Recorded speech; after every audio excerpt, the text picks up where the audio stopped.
It's 9:20.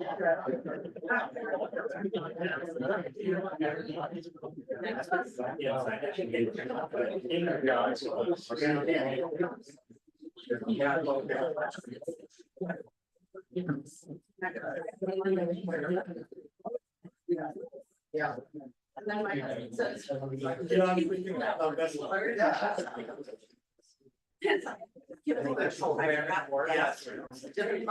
don't know it.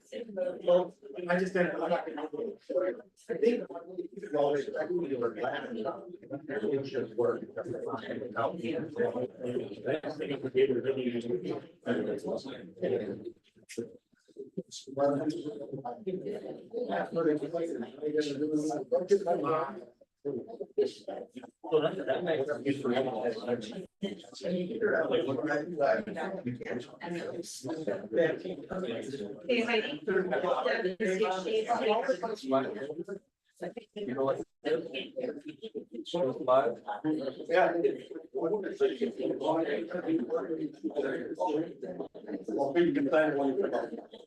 More ahead of time, either one.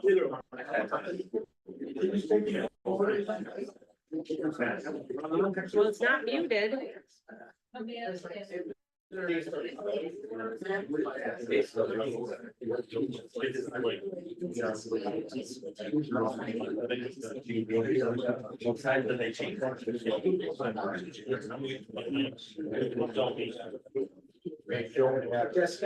Connor, can you hear us?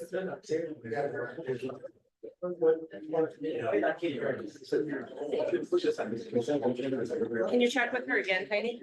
It's not muted.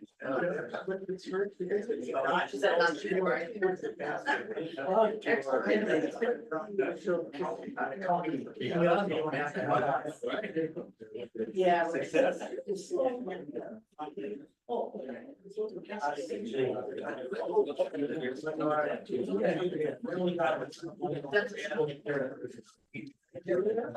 Probably got a year neck.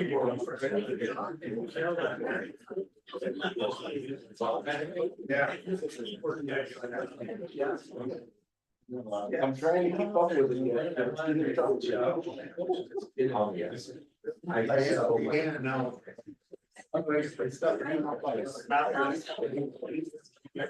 I always double listen on your account here.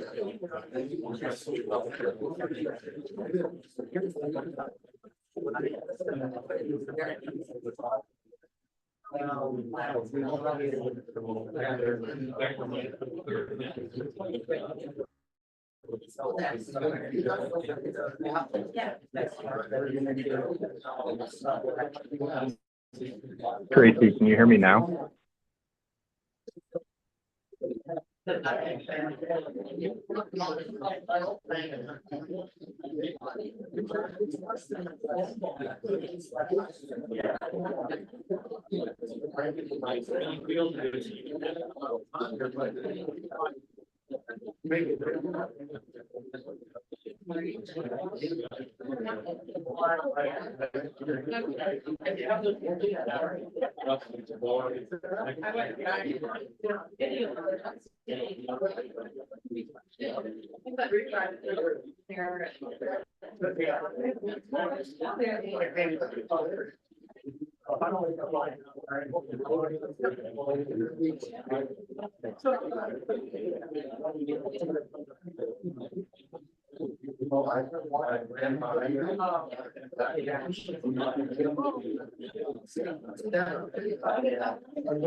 I still remember something.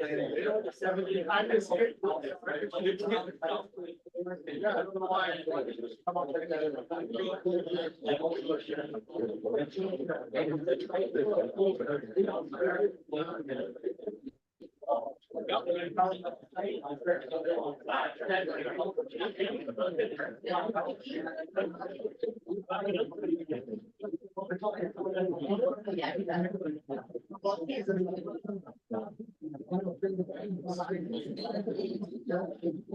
I just doing a lot of roll calls, trying to figure out how to plug it in.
Yeah.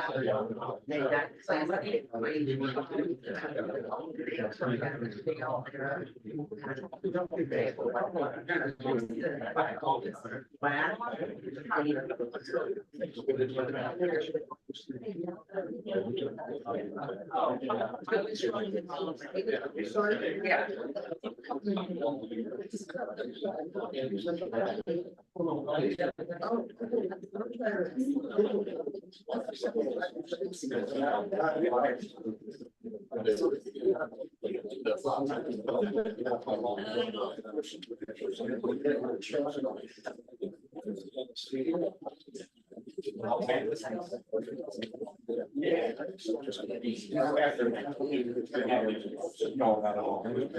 Yeah.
Then I just.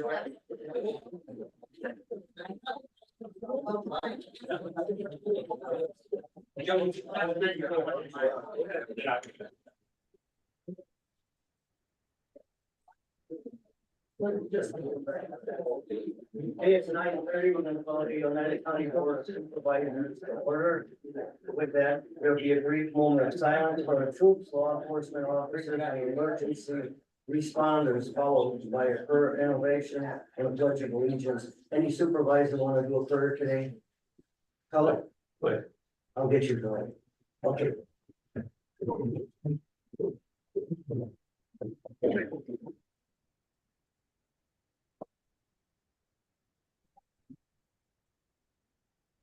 I pledge allegiance to the flag of the United States of America and to the republic for which it stands, one nation, under God, indivisible, with liberty and justice for all. Please allow us to work today, to be kind to each other, to look at the facts, and to make sure that we are voting with our conscience. Amen. Okay,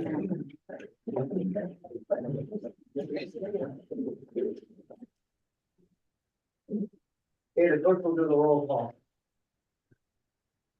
Joe Walter. We might be having an issue with that microphone, but I will check. He is on Zoom and I heard him quietly. Candace, Here. Newman, Here. Schreier, Here. Fisher, Here. Condado, Here, Briggs, Here. Ottinger has a message. He will be about 15 minutes late. Harris is absent. Hess, Here. Jensen, Good morning, and I am here.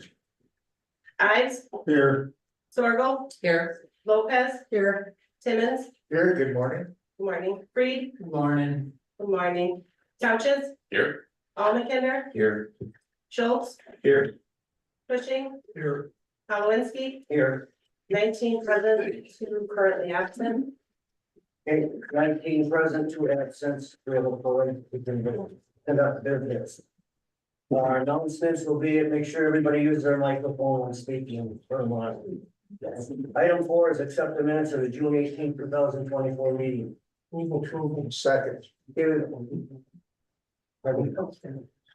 We do have overflow, so if there's too many people or you're not feeling like you can hear, there is an extra room around the corner where the streaming is occurring, so we can at least hear, and then you can come back in for public comment.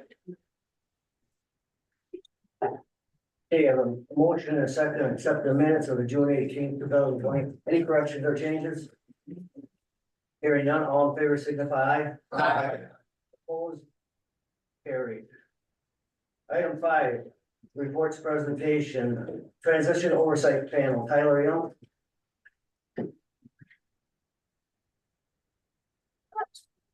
Good morning, is this on? Yeah. We can hear, yeah, very good. The transition oversight panel has met, and gotten briefed. I would say the transition is pretty much well on its way with the implementation of Mary and Joel in their positions over at the Human Service Center. Mary's and Joel have both been reporting to the transition oversight panel. Some of the things that have been going on are the submission of violence in Oneida County have put to the state the feasibility study and implementation plan. We're still waiting on what Forest County's and state their needs are and services from Oneida County. Hopefully we'll have that this week. As you know, we had some rodent issues at the Koinonia building. The Human Service Center Board approved monies to stop that issue from reoccurring. According to Driscoll Property Management, who's doing some work to stop that, it's coming in much less than what we thought was gonna happen. They're estimating around $1,000. So that was good news. Mary brought it to us, and we met with the Human Service Center admin committee.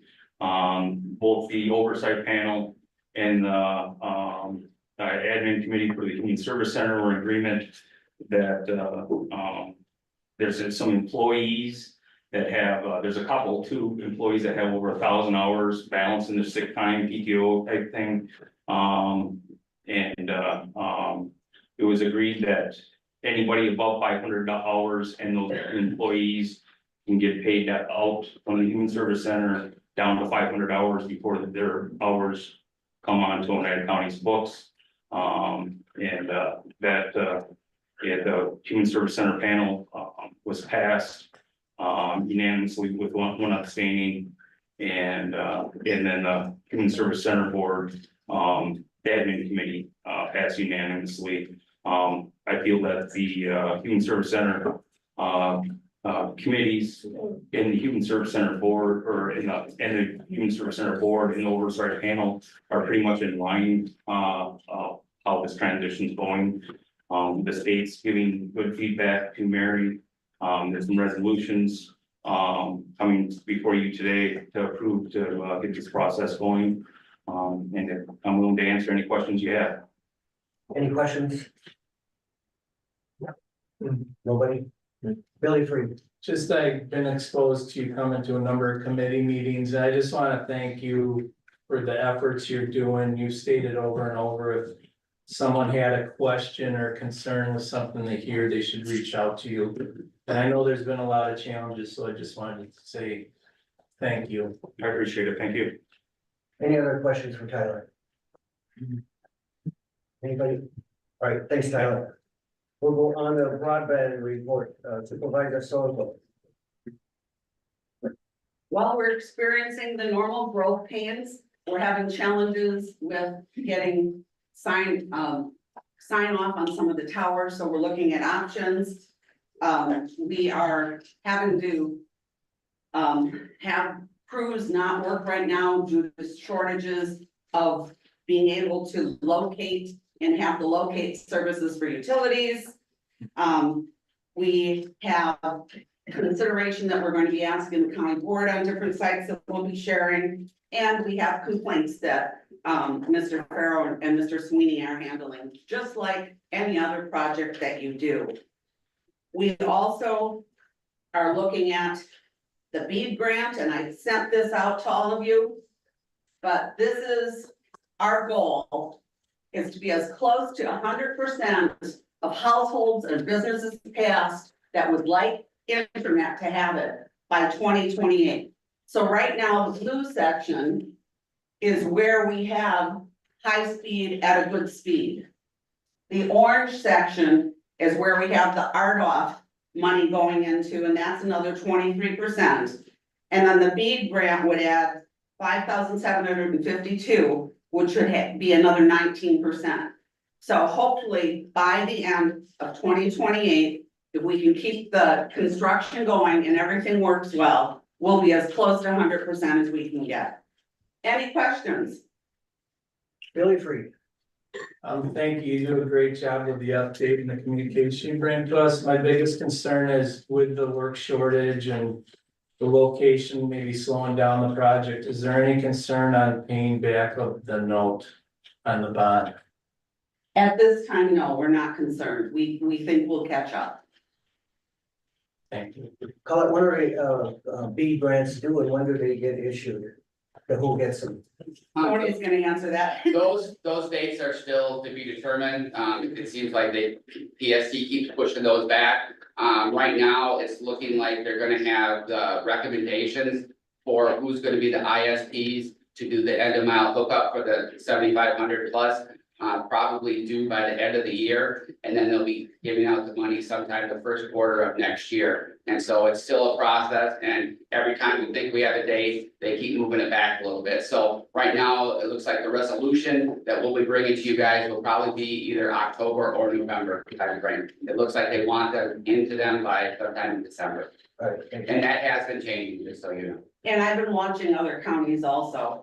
And some of them already have part of their BEAD grant and they're starting, but they started a lot sooner than we did. Well, and here's the problem that the ISPs have, is that the PSC has not broke up the county into the business units. So we don't know if the county is gonna get broke up into 2 units, 3 units, 1 unit, what it is. So the ISP, when they put in their proposal for this grant, I think it would be easier for the county is that we went with 1 ISP so that we had 1 for the county. But we don't know if there's gonna be 1 in the west side, 1 in the east side, and then we have to do a resolution for 2 ISPs. So a lot of them are on hold until the PSC decides what business units are gonna show up in our county. So we're on hold on that.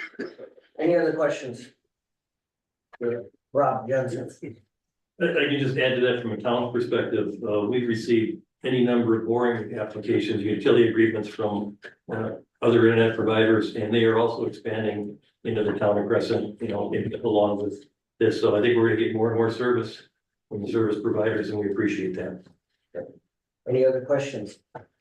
Thank you.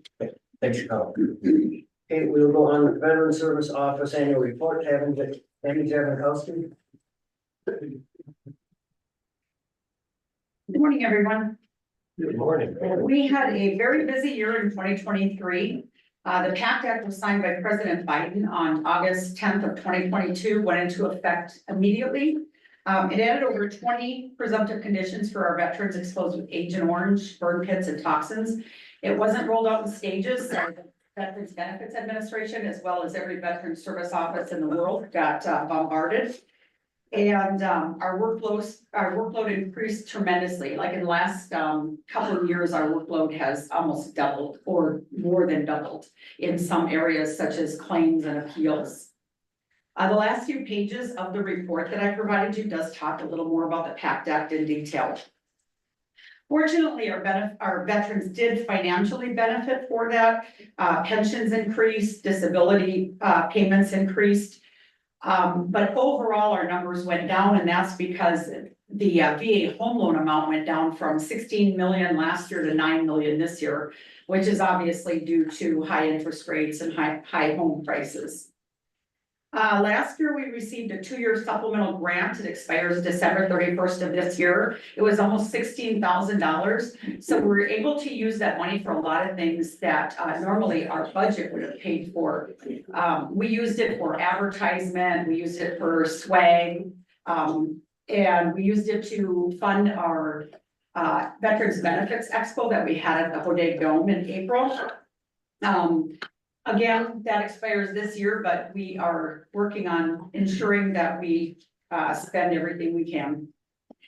And again, the Hodeg Dome, we hosted a Veterans Benefits Expo. We'll be doing another one in April of 2025, but this was really unprecedented. We had over 72 vendors. We had over 500 people in attendance, and we're gonna be doing the same thing over in 2025. One of the things that we did is we hired a company to set up the booths at the Hodeg Dome for our vendors. It was very well done. And one of the things we did with that $16,000 supplemental grant is we put a deposit down for 2025, so we'll have the same setup in 2025. I just want to make this short and sweet. I know you're busy. Any questions for Tammy? Anybody? Keep it up. Thank you. Thank you. Thank you, Tammy. Thank you. All right, we're going to public comment at this time. You can sign the attendance when you come to the podium, a limit of 3 minutes per person.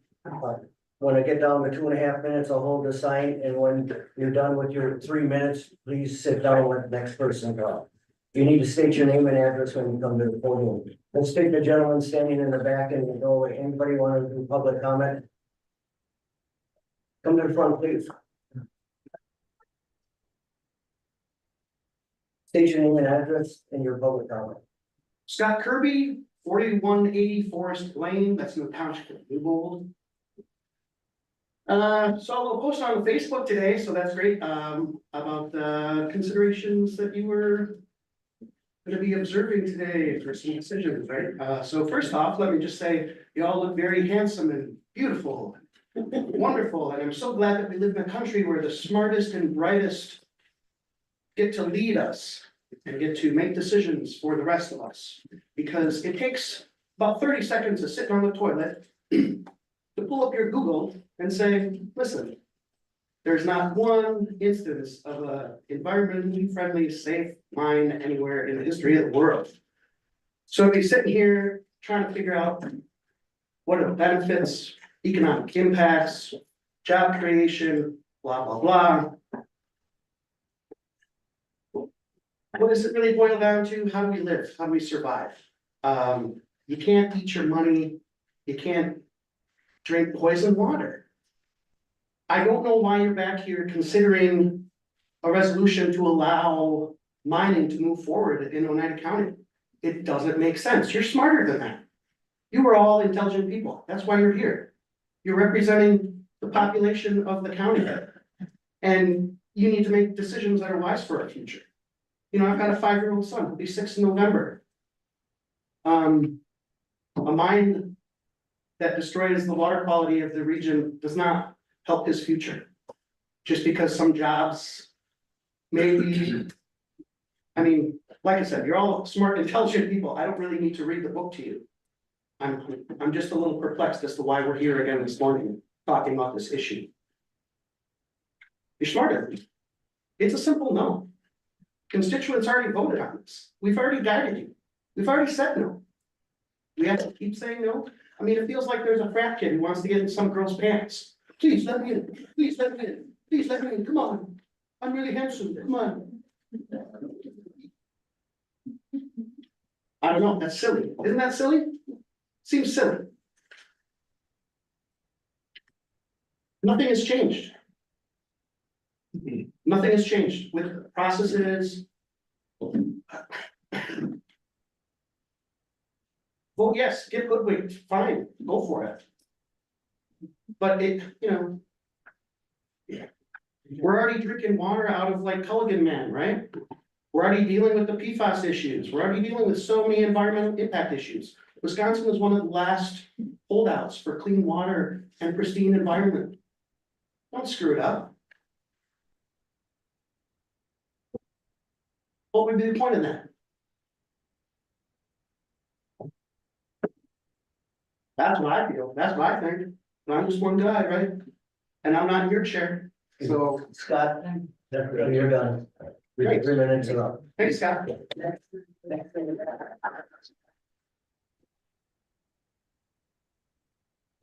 All right, I'll instruct the audience, no more clapping, booing.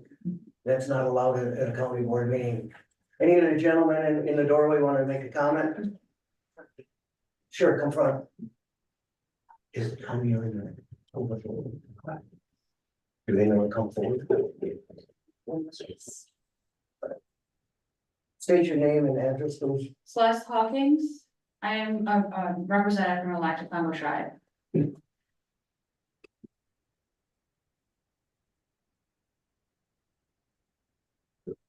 Like I said, I'm Celeste Hawkins, I am the Natural Resource Director for the Lackawanna tribe. I'm here on behalf of our tribal president, John Johnson Senior. I would like to read a letter, that went from it. To Oneida County Board, the Lackawanna Band of Lake Superior Chippewa Indians includes reservation and tribal lands within Oneida County. It maintains treaty reserve hunting, fishing, and gathering rights within ceded territory, including Oneida County. Similar to the 12,007 Oneida County voters, according to the November 2018 official election results posted on the Oneida County webpage, whom voted against leasing county lands in the town of Lynn for metallic mineral exploration, prospecting, bulk sampling, and mining. The Lackawanna tribe remains opposed to any mining considerations in the town of Lynn. The new proposed resolution included in the August 20th, 2024 agenda, which describes the process to authorize a government subcommittee to entertain a mineral extraction inquiries on county forest lands, is particularly alarming and disregards the will of residents of Oneida County, including Lackawanna tribe. In addition, we reiterate the opposition to mining expressed in our 2018 letter to the Oneida County Board. The May 2018 Lackawanna Tribal Council Resolution 156-18 in opposition to Oneida County mining attached. Shared at the May 15, 2018 county meeting and the concerns expressed at the August 2012 county board meeting, where the county board voted against pursuing leasing county lands for metallic mineral exploration. The Lackawanna tribe stands firm in opposition to exploring metallic mining prospects within Oneida County and ceded territory. The resolution 156-18, the Lackawanna Band of Lake Superior Chippewa Indians was signatory to treaties within the United States of America in 1836, 1842, and 1854. And the Lackawanna Band of Lake Superior Chippewa Indians tribe is a recognized Indian tribe organized pursuant to Section 16 of the Indian Reorganization Act of June 18, 1934, 24 USC 4161. And pursuant to Article 3, Section 1 of the Lackawanna Constitution and bylaws. Of the governing body of the tribal council, and pursuant to the constitution, jurisdiction of the tribe shall extend to all the land and water areas within the ceded territory of the band. And further, for the purpose of exercising and regulating and exercising the right to hunt, fish, trap, gather, wild rights, and other usual rights of occupancy, such jurisdiction shall extend to all lands and waters described in treaties to which the band was a party, which treaties provide for such rights. Okay, ma'am, you're 3 minutes up. Anybody else standing in the back want to make a second comment? No clapping, please. Anybody standing up in the back? All right, we'll start out in the overflow room. You said nobody wants to come up. They let them know that they were to come and stand in the doorway and speak after. All right, we'll start out with the front row on my right. Anybody want to make a public comment? We can't hear you back here. No, we cannot hear. Your mic's not working. I don't think the mic's working. It's on. Can you hear me now? Yep. Okay. Front row on my right. Anybody want to make a public comment? Sure. My name is Eileen Lonsdorf. My husband Charles and I live in Lake Tomahawk, 7845 Lake Cunard Road, Lake Tomahawk, but we pay our taxes to the town of Woodruff.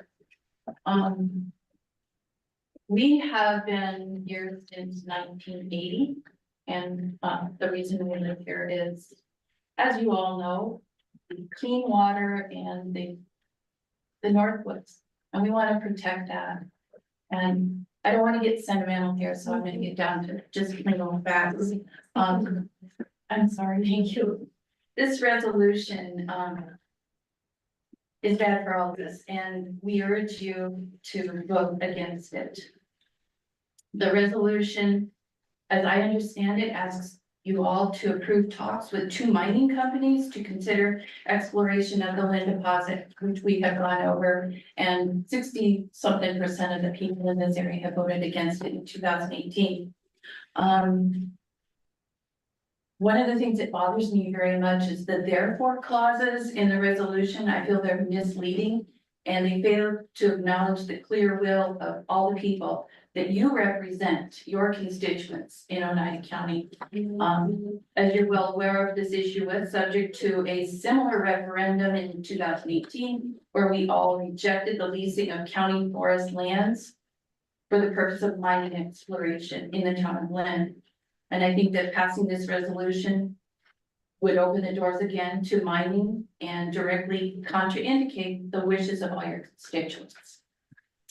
As a citizen of this county, I implore you to protect our precious Northwoods for future generations. I'm old and I don't have much time left, but my kids do, my grandkids do.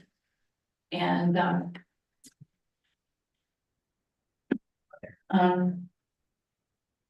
this area relies heavily on ecotourism and fishing, clean water is all very important to us. And if we had a sulfide mine with acid mine drainage going into the willow flowage, I don't think fishing would be very good. And our groundwater, most of us here have wells.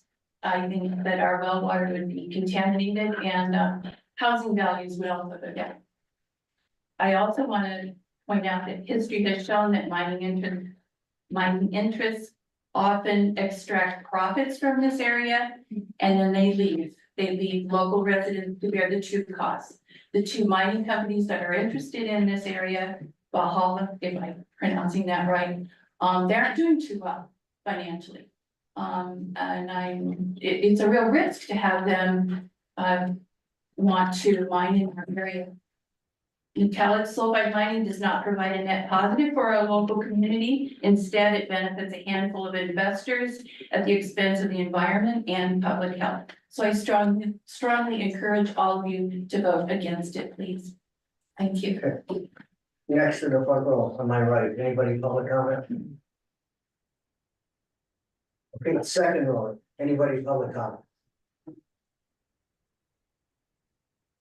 I'm Kyle Kilborn from Woodborough and candidate for Congress. I'm here to express my disapproval of this resolution for unsolicited mining. In my campaign travels, I've talked to people from Superior to Marshfield, from Hudson to Wausau. I hear over and over again that people value clean air, clean water, and a healthy environment. It's why we live in northern Wisconsin. I've also heard we need to transition to a clean economy that grows opportunities for all residents. This resolution does neither. It puts our greatest assets at risk. Oneida County is the 5th largest concentration of freshwater lakes in the world. Local businesses and residents depend on tourists fishing our lakes, enjoying our wildlife, and harvesting our forest products. Now, a foreign corporation wants to extract our livelihood for their own profit. Tell me, what is patriotic about plummeting the value of our small businesses? Ever since our congressional representative helped weaken the state law on mining, voters have consistently sent a clear message to reject such offers, including in 2018, where both Democrats and Republicans said no to a similar proposal. Respect the will of the people. I hope you are listening clearly. The process to develop a mine starts and ends with this body today. So, if I'm elected, I will listen to my constituents, regardless of political affiliation. I truly hope you'll respect the voice of the people here today. Thank you. Okay, next in the second row. Anybody?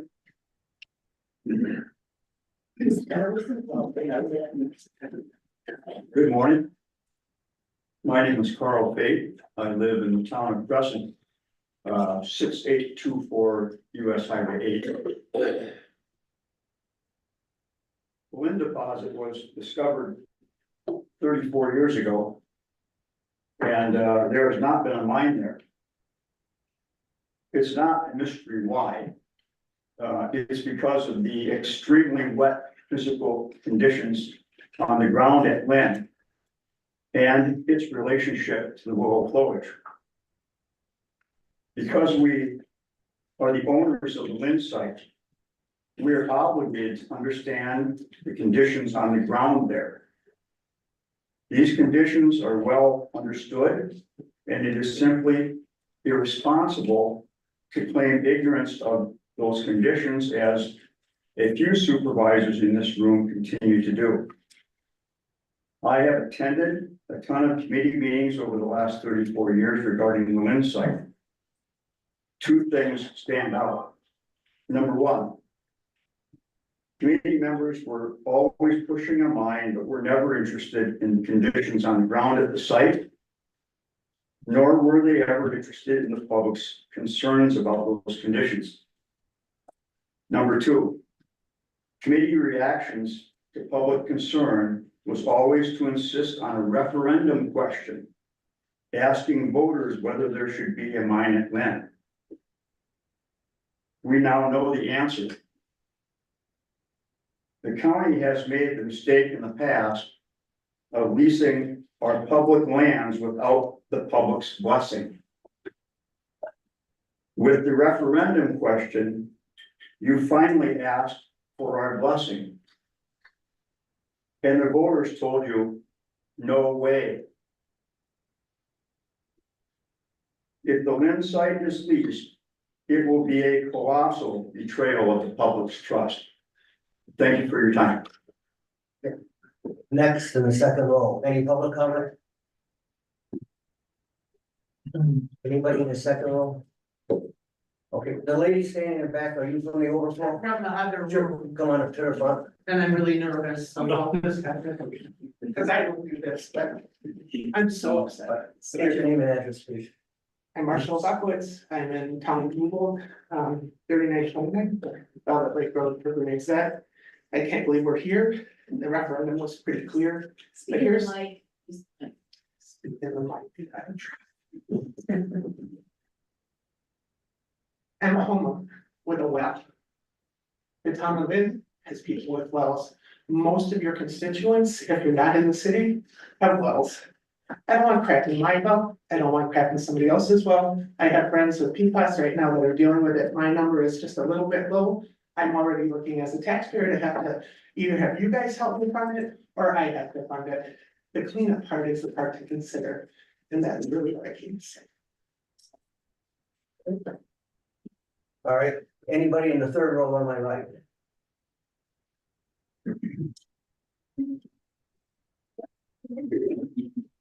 Good morning, everybody. I'm Kathleen Cooper, 4820 Riverbend Road in the town of Pelican. It's been only 5.5 years since the referendum to ask the taxpayers what they thought about leasing the land in Lynn for mines.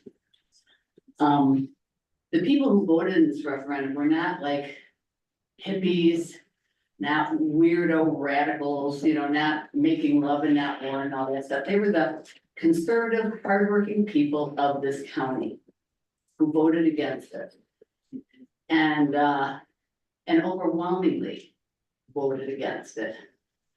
Shortly after, there was a resolution before the county board to deny mining permits in Oneida County that was voted down after the referendum.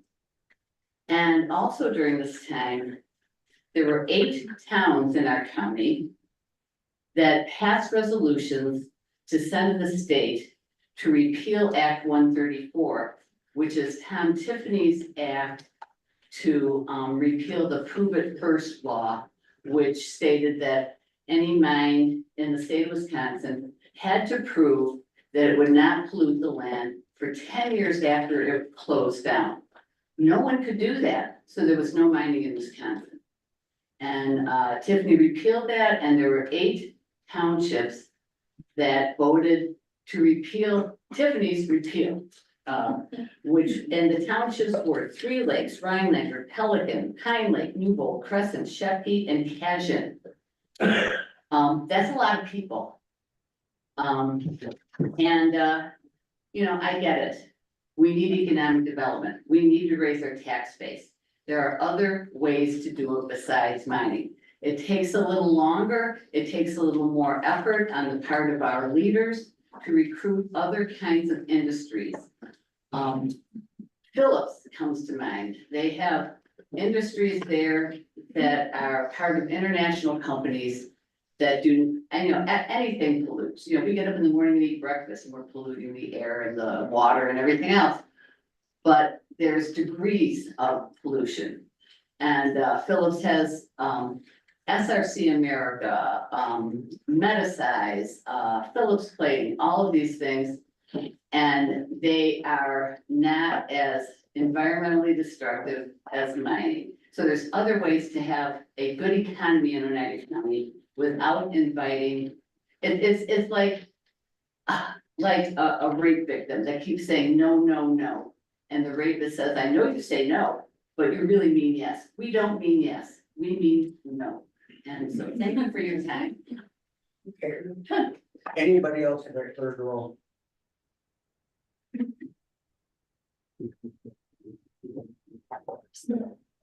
Good morning.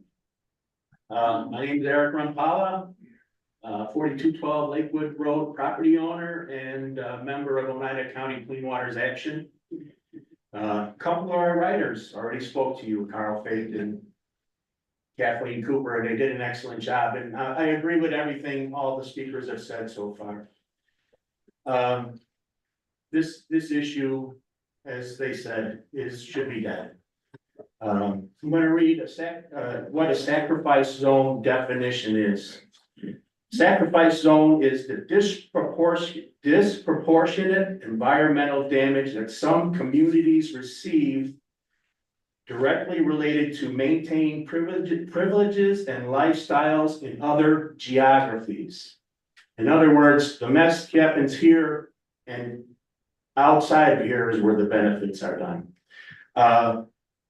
The Lynn deposit is projected to have 5.6 million tons of recoverable metals. In a good situation, that 5.6 million tons creates 274 million tons of sulfuric acid waste, which will continually generate heavy metals in our water for perpetuity, or longer than we'll all be here, for sure. Both our senator and our US congressman last year opposed the Pelican River Forest because it was a sustainable forest, but their objection mostly was that it was in perpetuity. Yet those same state representatives are willing to have, because they both support mining, are willing to have sulfide mining waste in our county in perpetuity. That doesn't make sense to me. But, you know, so why is that? I don't know. I'm not gonna worry about it. I hope you do though, and understand if any of you are taking advice, I would ask you to take advice from the constituents. 62% 2018 referendum, the people of Lynn, whose chairman is here to talk to you, voted 85-10 against mining in their town, in their backyard. The people who have the most at stake said, no, thank you. The rest of the county said, no, thank you. So I ask you to reconsider the thought that mining is a good idea because it's not. And I ask you to respect the referendum where the public told you what they'd like. So I thank you for your time. Next, anybody roll free?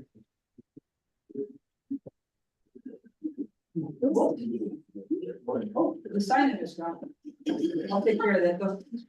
Good morning, I'm Jill Hunger, 6553 East Manhart Road. It's in the town of Minocqua, however, it's immediately north of the town of Lynn. In 2012, when we bought our cabin, the lawyer that looked at the deed was concerned, he goes, you don't have any mineral rights that come with this deed, they belong to the state. It's like, well, I hope that never causes a problem, but apparently it will. So, I sat in this room in 2018, when Chair Dave Hines said, hey, let's have a referendum question. Let's ask the voters of Oneida County, would you like to entertain the idea of a mine in the town of Lynn? And so you went forth with the referendum question. It was countywide, wasn't just the town of Lynn. And my supervisor, Bob McKinder, told me to my face, he told others as well, that he would honor the results of that vote. Shortly after the vote, Dave Hintz in a meeting said, well, the voters have spoken and they've said no. For whatever reason, when you guys had the chance to codify the results of that election, you did not pass that.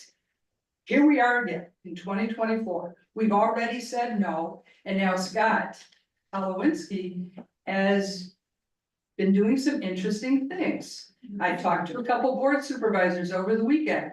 They did not hear about the proposal from Valhalla that happened last June. This got sprung on them as well. So you're asking them to vote on resolution number 75, 2024, which I am here to speak in opposition to. You're asking them to vote on a resolution that could become part of the comprehensive plan for the county. And the voters, the people who own that land, told you no. Why are we here? I'm asking the board today to vote no on resolution number 75-2024, because the voters said no, and it's your duty to represent the people that elected you to be here. There's all kinds of reasons why we shouldn't be doing this. The mine site in Lynn is a wetland, and it's adjacent to the Willow Flowage. The Willow Flowage is a 6,000 acre lake that is rated as an outstanding water resource. Tourism and recreation bring in hundreds of millions of dollars to this county. If they think that Oneida County is toxic, are we going to continue to have that economic strain coming into our county? The business people in this county don't want it. This sign here, you might recognize it. It was all over the county. But I talked to Kurt Justice at Kurt's Island Sports Shop, Highway 51, downtown Minocqua. Can I put one of these signs out front? He took me out front and he said, how about you put a sign right there? I said, done. I ordered a 6-foot sign that said, vote no on the Lynn mine. The business owners in this county don't want a mine either. They want you to vote no on resolution 75. Amen. You're 3 minutes up. Thank you, Jill. Thank you, thank you.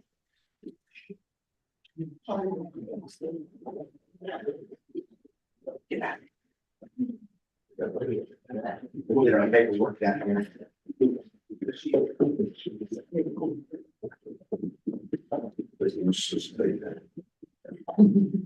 Sorry, it looks like I have to have an address.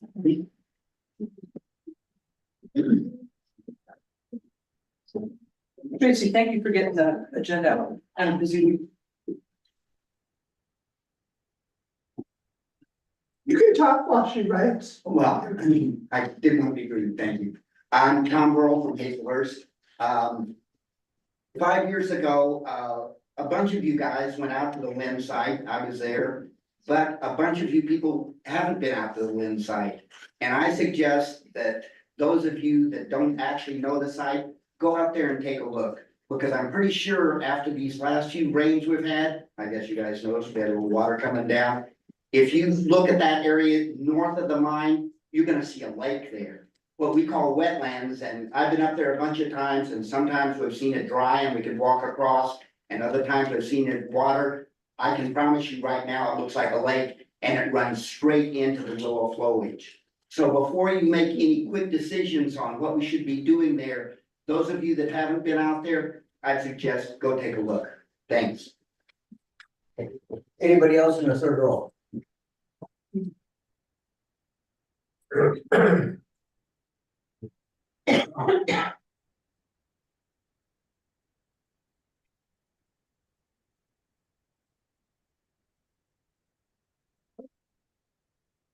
Thank you. Mr. Chairman, I'm Stephanie Burrow. I vote and pay taxes in Hazelhurst. Can you use the mic? Am I saying it? Yeah. I'm too loud.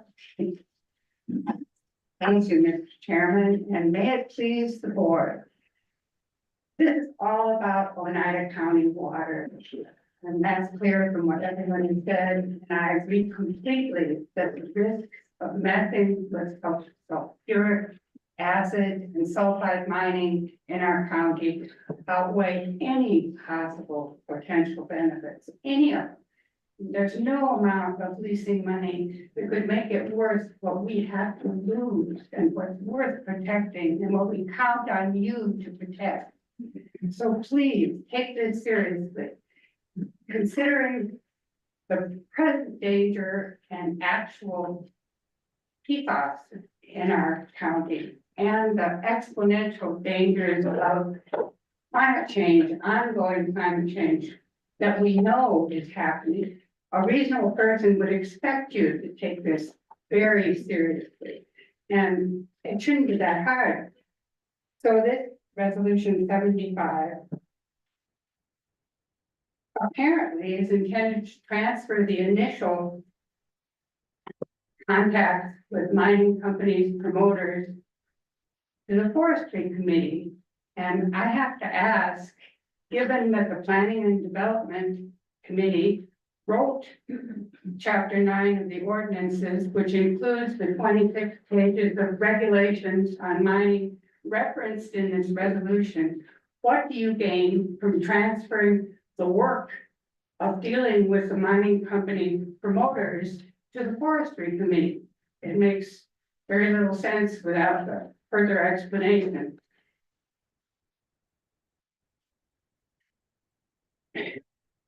If it's because planning and development is swamped with permits and lawsuits, there's a better way.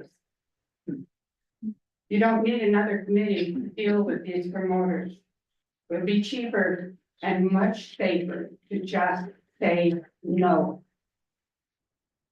Don't have to sit on it, don't have to scratch your heads, don't have to count suitcases of money that aren't coming. Consider the costs, the risks that are established. Thank you for the warning, I appreciate it. And there's just a much safer way to do this, and I hope you will keep that in mind. Thank you. Anybody else in the third row? No, people standing in the back, are you from the overflow room? Do you want to make a comment? Yes. Come to the front, then, please.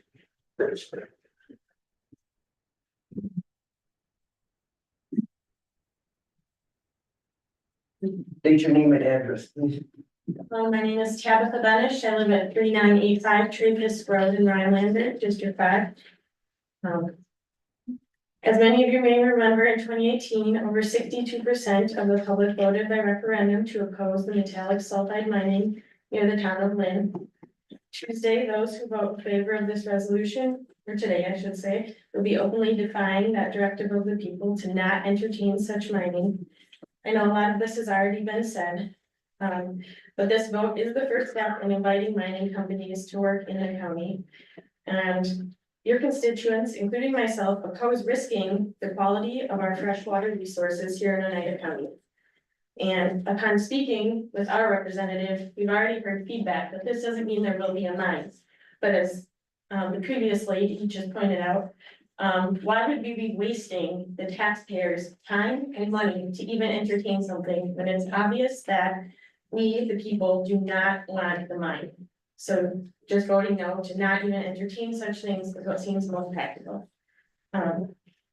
So please, if you want to keep our water safe, follow what your constituents want and vote no. Thank you so much for your time. What about the gentleman in the back? Do you want to make a comment? Yes, please. Sure, come to the front, please. Thank you. Good morning. My name is Peter Zambon and I reside at 4060 South Shore Drive in the Township of Pelican. I'm here today to voice my opinion that I disapprove of allowing outside interests to excavate millions of tons of sulfide ore, take what they want, and leave us, the taxpayers, to tend to the toxic waste. I learned while touring the fully recovered Flambeau mine back during the lead up to the 2018 referendum, that in just a few years from now, the maintenance of all of that Flambeau mine and the leaking contaminated creeks nearby, it'll turn over to us. In 2007, a certificate of completion for reclamation activities was granted while not taking into account the groundwater contamination within the backfilled pit and potential impacts of the mine on fish and other aquatic life in the Flambeau River. The decision for partial certification was based on the completion of the surface reclamation activities.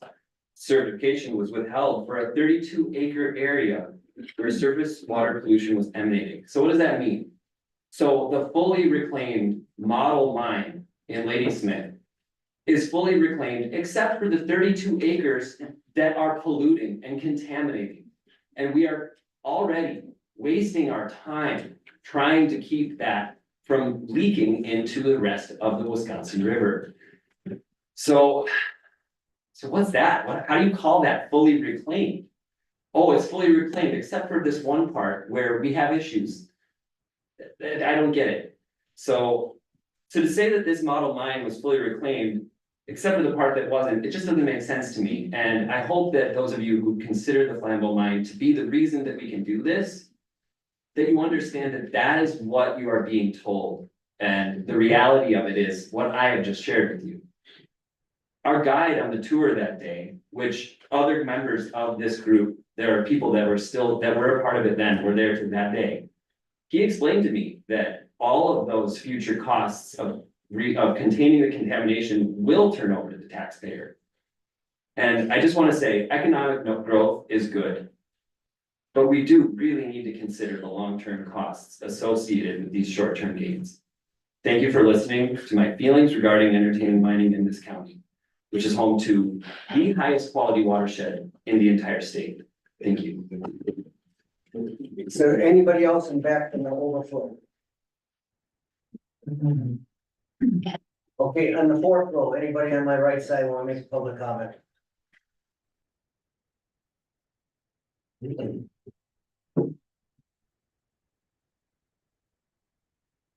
Hi, I'm Mary Rothberts. I'm from the town of Pine Lake, 5443 Manor Road, 8 feet. I am here because my county board supervisor couldn't be here today. I think that I don't know if I don't think anyone else spoke from the town of Pine Lake, but you know, the big word here is referendum. You already had a referendum. Now, are you saying that the people have changed their minds? This was a red county. It went 62% against mining. Let's bring this all up, all this mess, and see what happens in the next election. If you pass this resolution, because these folks have memories. And yes, a lot of us are on the older side. I'm so glad to have seen a couple of the folks on the, you know, under 40, because those are the ones who are really worth thinking about. My grandchildren are gonna be living in my property when I'm not here on the water. Let's take a moment to remember the next generation and the generation after that. Do you want them cursing you while you're, you know, resting, so maybe in peace? That's what I'm saying here. You need to vote no. Thank you. Anybody else in the fourth row on my right? Public comment?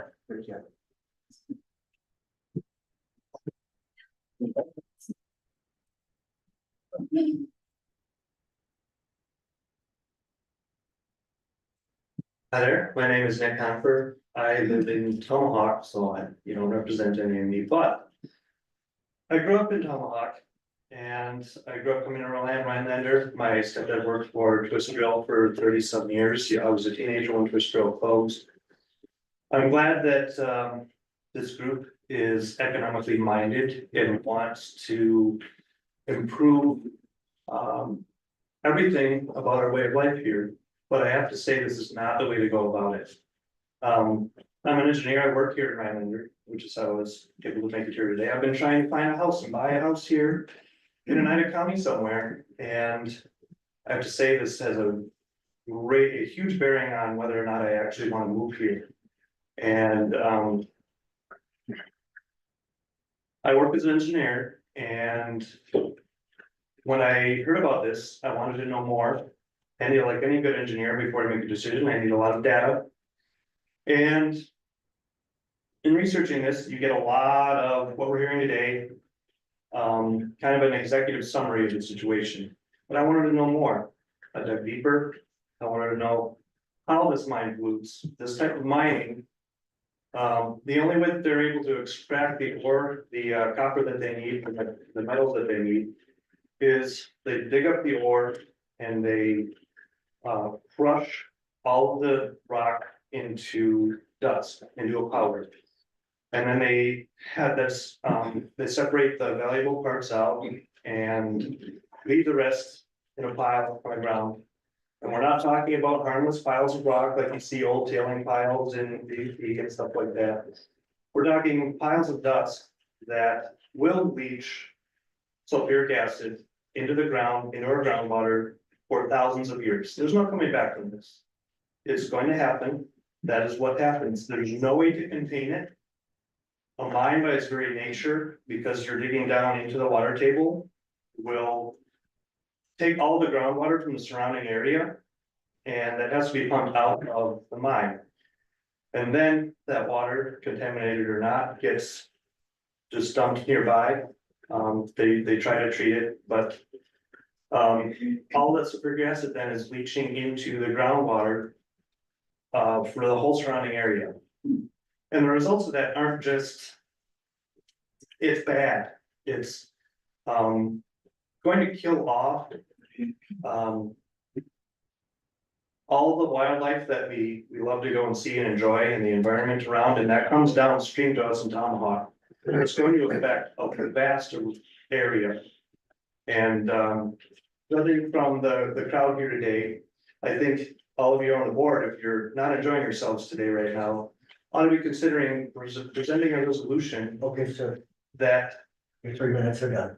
kills this dead. Anybody else in the fourth row? Okay, fifth row, all the way back. Anybody? Alrighty, what a day. Kelly Craich, 2525 Norway Point Road, town of Shakopee. So this ordinance is not just for the Lynn mine, it's also for the whole county, so we've got borings in Shakopee as well. And there's over in Crandon too, so it's all encompassing. I'm gonna do reasons for the mines in the Northwoods, job creation. Mining is an unsustainable job source. Skilled labor is needed for the short term. Our current natural resources provide sustainable job creation with which continue with worker practices and the vast scale of hospitality and goods and service opportunities for year-round tourism generated by the Pelican River Forest that just passed. But we need to put our egos aside and accept the wishes of the private land situation and make it work for everybody. Number 2, no environmental impact. Only the mining companies state this narrative. There's plenty of evidence that everybody stated of the historical and recent studies that you've got detrimental long-term impacts. They exploit areas just like this that have economic and educational hurdles to overcome. They promise a boom with better public roads, emergency and educational services from increased tax levies that don't usually come to fruition. After the mining's completed, everything, usually within 1 generation, you've got environmental and health impacts that persist from the poisons and toxins. Look at West Virginia and my southern Illinois. It's devastation and people live from paycheck to paycheck and move away from the area. Number 3, mining is essential for needed resources. True, we need resources, but we already have resources here that we can exploit better, sustainable and safe. Stop worrying about what Madison legislators are doing with outside companies to exploit our land, citizens and economic pillars. Have a moral fortitude to do what's best for the long term of our home, your home, and for our children, and for those that are around us, natural sources that have no voice. We're their entrusted caretakers. Thank you. If anybody else in the back on the right wanna make a public comment?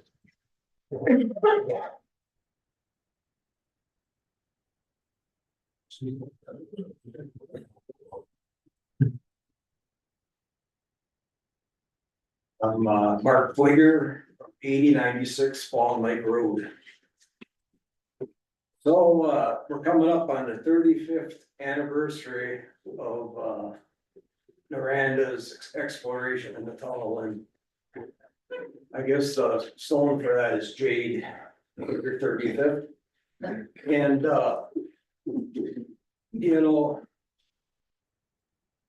I have a mental block here. You know, there's many reasons, and over the years, you guys have heard many reasons why not to have this mine advanced to the tunnel. And well, right here, I'm gonna show you the number one reason of your concern should be public expresses massive opposition to mining. So on that note, some of the jaded members on this committee, I'd like to just give you a little reminder here. Here, pass that out. We can pass this one off this way. And here's something else for you to read. Thank you. Thanks for your time. Okay, anybody else on the right? Wanna make a public comment, we haven't spoken yet?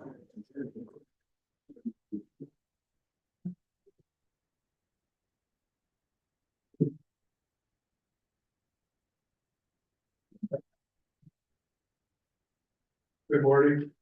My name is David Hart. I live on 2107 Cable Road in the town of Sheffield. And my thoughts today, after listening to a lot of this, is more economic. I love the North Woods, I love the beauty of it and all that. But this could be the biggest boom in the Violence County tourism I've ever seen. If you imagine the thousands or tens of thousands of families in Milwaukee, Chicago, Madison area, and hear of a spill of contamination of the Willow Floyd, the lands around it, because of mining, they're gonna shoot right up to Violence County and say, I don't want to be in Oneida County. They're gonna vacation in a different county. So you can kill tourism for one. And secondly, I have a pretty nice house on Pelican Lake. And I've been talking to some of my neighbors and that, and they're very concerned about their property values. And thinking about selling, getting out and moving to a different county because all this information, water quality, wells, and all this is making them think things are going south in Oneida County. So if the property values are, if I have to give 50, 60 cents on the dollar for my place when I sell it, well, that's gonna be the new assessment.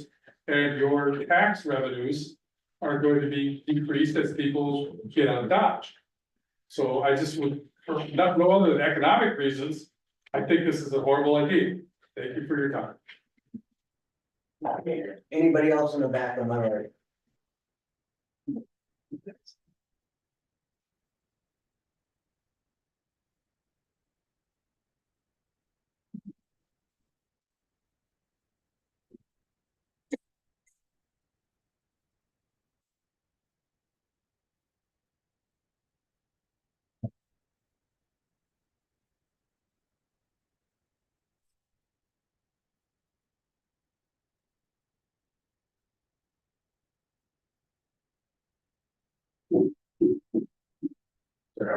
Well, shorter here, I'm adjuster.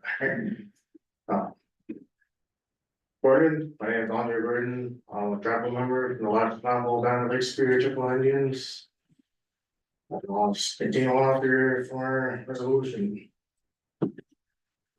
So our tribal council, under the duty of Article 4, Section 1A, to protect and preserve the tribal property. And to protect and promote the general welfare of the tribe, and the tribal council has the authority under Article 4, Section 1C to negotiate with the federal, state, and local governments on behalf of the Lac du Fond Lake Superior Chippewa Indians, and to advise and consult representatives of the Department of Government of the United States on all matters and affairs of the tribe. A portion of Oneida County is situated within the Lac du Fond Reservation that was set aside as permanent homeland for the tribe and guaranteed by the Treaty of 1854. The 7 circuit court of appeals in the Coudray, Mad Lake Superior versus Voight in 1983 recognized that the six Chippewa bands that were signatories still to this day have protected treaty rights to hunt, fish, and gather within the ceded territories, which include all of Oneida County.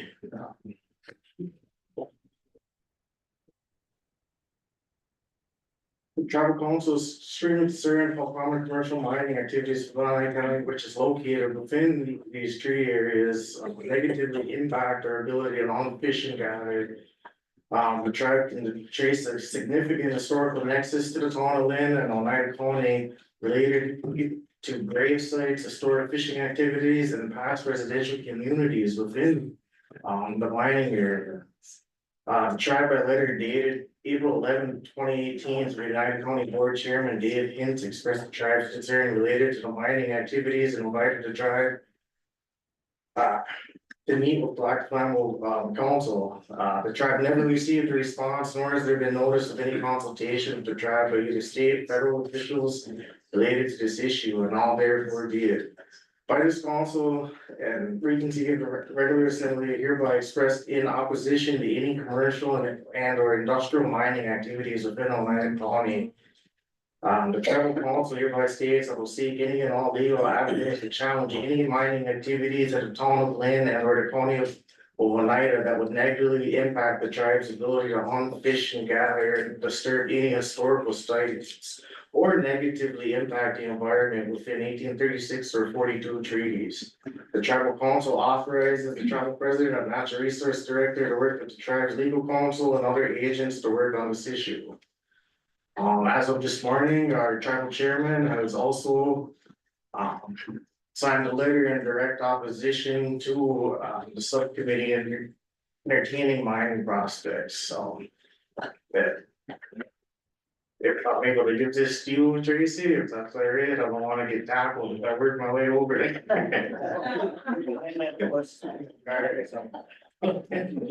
Anybody else on the right hand side? Anybody? Okay, go on to the left side, front row, anybody wanna make public comments? The first row of my left side. Anybody? Yeah, got one thing.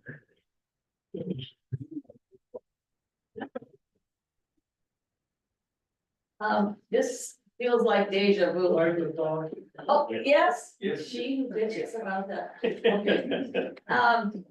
This feels to me like Name and deja address, vu. please. I was here, it was 2018, saying the same things. And here comes the question again. Seems like just yesterday we did vote and it was a 62% were against this. I don't know what you think has changed. But how soon we forget. Next to oxygen, water is the number 2. Oh, my name. Yes, my name. Thank you. Karen Eisbrand Brown, I've lived in Oneida County for over 55 years. Been here a long time, love the lakes, and I'm here because of the lakes. Okay, so next to oxygen, water is the number 2 essential to sustain life. It's pretty much basic 101. It's crazy to allow these toxins from mining into our water. Is it PFAS enough? I mean, we've got a problem already. Why would we invite more? Oneida County has been blessed with over 1,000 lakes. 428 of them have been named, the rest have not. It's the basis for our tourism, and it's why many of us choose to live here. So why on earth would we allow mining, which results in the polluting of our water with mercury, arsenic, lead, et cetera, they're carcinogens. You know, you might think it'd be nice to make a little money off of this, but when it gets into your liver and in your intestines and your children's, you're gonna be sorry. So I'll tell you, you know, why this is happening. Who benefits from this? From allowing mining companies to operate and pollute in our county? I can tell you who, but I'll let you see if you can figure it out. So those are my thoughts. And I appreciated hearing your thoughts. It makes me feel not alone. And I have to just add one more thing. It's not about the mining, but, I feel like my freedom of speech is being stifled when I can't clap. And how I express myself, and I don't know why it's a law that we can't clap. I mean, give me a break. Okay. Adios.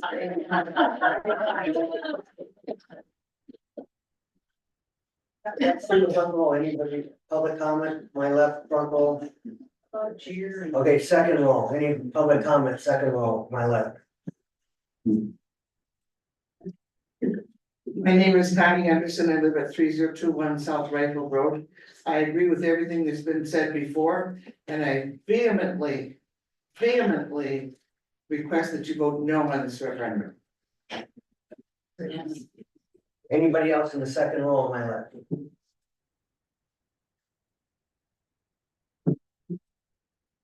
Good morning. My name is Mary Beth Mack. I live at 3015 South Rifle Road, Town Crescent. I really hadn't intended to speak publicly this morning because I admit it's a little bit out of my comfort zone, but I sent emails to Tracy and I'm sure she got it in time. I sent you one. I don't know if it'll be entered or not. It may have been a little late, but I agree with everything that has been said here today. I strongly oppose any type of resolution that would allow mining to enter Oneida County in any way, shape, or form. But that isn't really what I wanted to say. Sitting here listening to everybody today made me think of something that I'd like for all of you to think about as well. When we voted back in 2018 and said no to the mining issue, we were trusting that you would respect our opinion and not move forward with any type of issue regarding mining. And that respect kind of goes to your integrity. We trust you with our property, with our livelihoods, and we expect that you will respect our opinion. If you vote against our opinion, you do something to undermine the trust that we place in you. And that goes to your integrity. And once you lose public trust, you have a hard time moving forward with anything else that you want to do. Whether it's good for the economy, whether it's good for the environment, it's trust. And we need to put that back into our politics. So I encourage all of you, maybe you won't get to a vote today. I wish you would talk amongst yourselves and encourage your fellow members to think about the trust that we place in you. Anybody else in the second row on my left?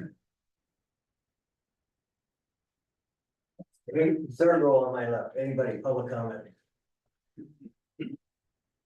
Good morning, Jeff Beagle, 13630 LaSalle Road, Triple I, Wisconsin, also the chairperson for the Township of Lynn.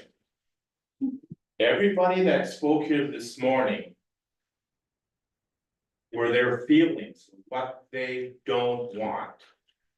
So I'm gonna make this short, just a reminder, back in 2018, not only did the Township of Lynn not want this mine, the people in the Oneida County did not want it. Thank you. Anybody else in the third row? Gary David, 5702 Willow Road, Township of Minocqua. As supervisors here, you have a tough job, but I also want you to think about your legacy. You want to say that you went against the will of the people? No mining, think about it. Anybody else, third row?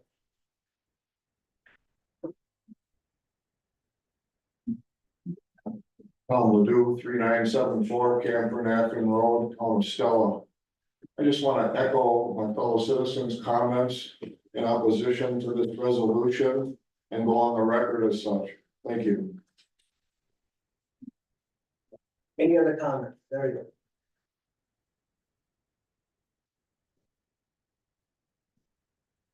My name's Carl Schroeder, I live in Sugar Camp, Grant County. So I'm gonna be the one guy that maybe says something different here, so I hope you don't all mind. But what has bothered me and that I've heard at a number of meetings like this is that people don't seem to wanna really study a site. I had experience from 79 to 87. 8 years worth of study on the Efron Brandon site. And I think we learned a heck of a lot. I mean, we had 40 people working our own group. We had consultants from all over the country and out of the country. And we worked with the DNR through that whole process. They hired their own consultants, the best there were. We felt we were all getting a pretty good understanding of that site. It wasn't anywhere close to getting a permit. And that never happened, of course, mineral prices went down and environmental costs got too high, but it just baffles me why people don't want to learn more about their environment. I've heard everybody make their judgments about what's gonna happen, but I view this as a step to the opportunity to spend a lot of money in the county and in the area to study a site and understand what could be done. So that's my comments, so thank you very much. Anybody else in the third row? The fourth row, anybody back there want to comment?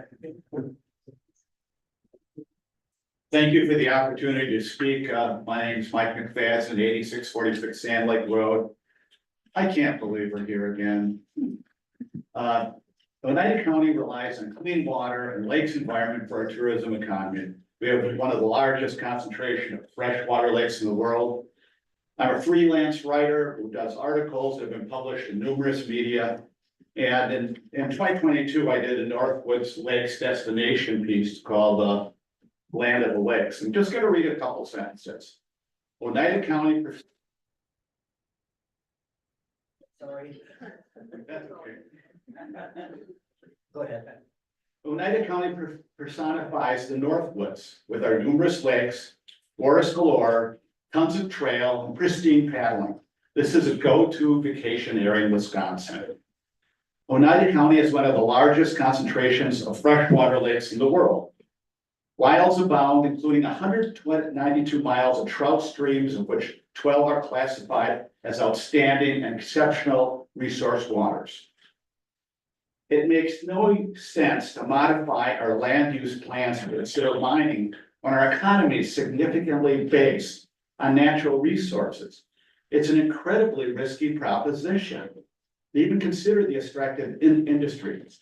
And everyone said this, but imagine what would happen with a tailings dam failure or a groundwater contamination. Talk to the people at Stella, how they feel about their groundwater PFAS contamination. A mine breach would be worse on an exponential scale. It would devastate our tourism economy. Chairman Halowinski's resolution does not consider the long-term view of our traditional Northwoods landscape and economy. We need to play the long-term game here. Please consider rejecting this resolution, which has been influenced by out-of-state actors, including the American Stewards of Liberty. Oneida County people know what's best for Oneida County versus a Texas-based group that's trying to influence our land use plans. We have all voted. It's your turn to vote on this. Thank you for your time. Anybody else in the fourth row? Anybody left in the back on the left side?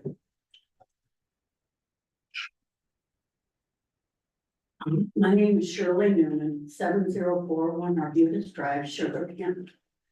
I agree with almost everybody here today. Except for doing a study and paying for it in their big bucks, they're not cheap. To have a study of something that's already been proven to be bad for the environment is ridiculous. We have lots of other things we need to spend the money on. And that's all I have to say. I say vote no. Anybody else on my left side, public comment?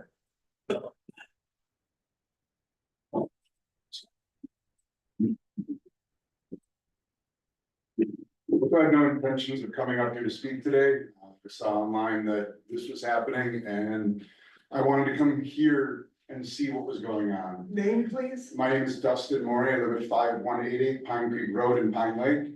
I'm pretty much horrified that this is even happening. We're sitting here having a conversation. You people are voted into your positions, and the people that voted you into your positions already told you no. I don't know which of you are responsible for us having to be here. I have other places to be. I have other things to do with my day. So I guess I'm gonna make it simple. Whoever's here voting no, that this cannot happen because we've all told you no. I apologize to you up front. This is going to feel juvenile. It does to me, but it's how my parents got through to me. No, no, no, no, no, no, no, no. Sir, no, no. Miss, no, no, no, no, no, no, no, no, no.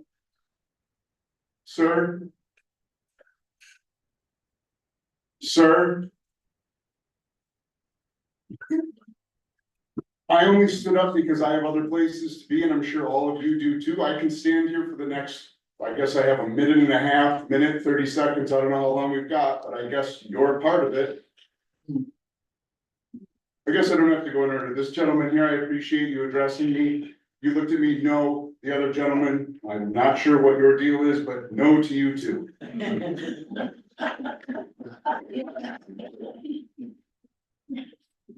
Anybody else on my left side, public comment? Yeah. Lady in the back, front porch. Oh.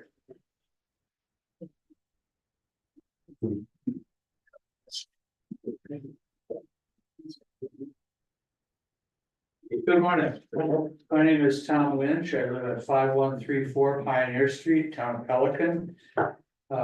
Lived in the Rhinelander area, Oneida County for 38 years now. A referendum was done, as many people have mentioned a few years ago, asking whether this exact ore body should be mined. And implicit in that question to the voters were two other questions. The first of which was, do they understand that the tailings pile will be there forever? Long after the mine busts, long after the mining company is gone, that tailings pile will be there, and air and water will make it bleed sulfuric acid and heavy metals into the environment. The second question that was implicit in that question to the voters was whether Lynn, with all of its water, all of its lakes, streams, wetlands, is an appropriate site for such a mine. That referendum had a huge turnout, and 62% landslide said, no, this isn't the right place for that kind of mine. The question to you today is much simpler than that.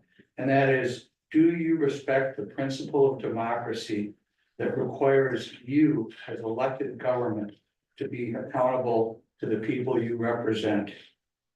I think the answer to that should be obvious. Don't waste resources on this. Don't waste time on this. Do what the people that you represent want to be done. Vote no and move on to other business.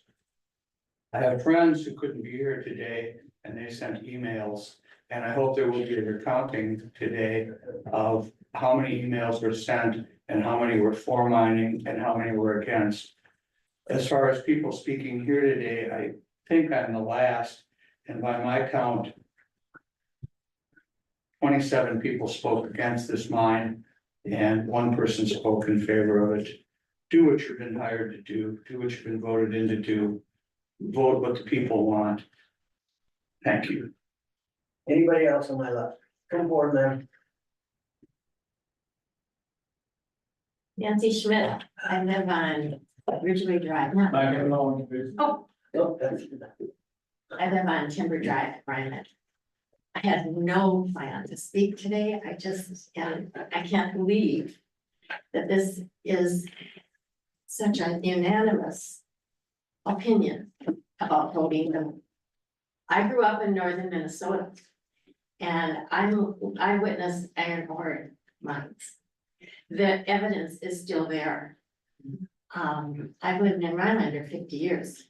We moved here because of the beauty, and because of the lakes and all that I experienced in northern Minnesota that I loved. I urge you to vote no. It doesn't disappear when the mine companies leave, it stays there. I'm probably older than you think. And the evidence is still there. So please vote your conscience. Listen to who has been speaking today, and I thank everybody who has had enough to express their opinion on this, because it's more than important for you to listen. Thank you. And a lady in the back, who wanted to.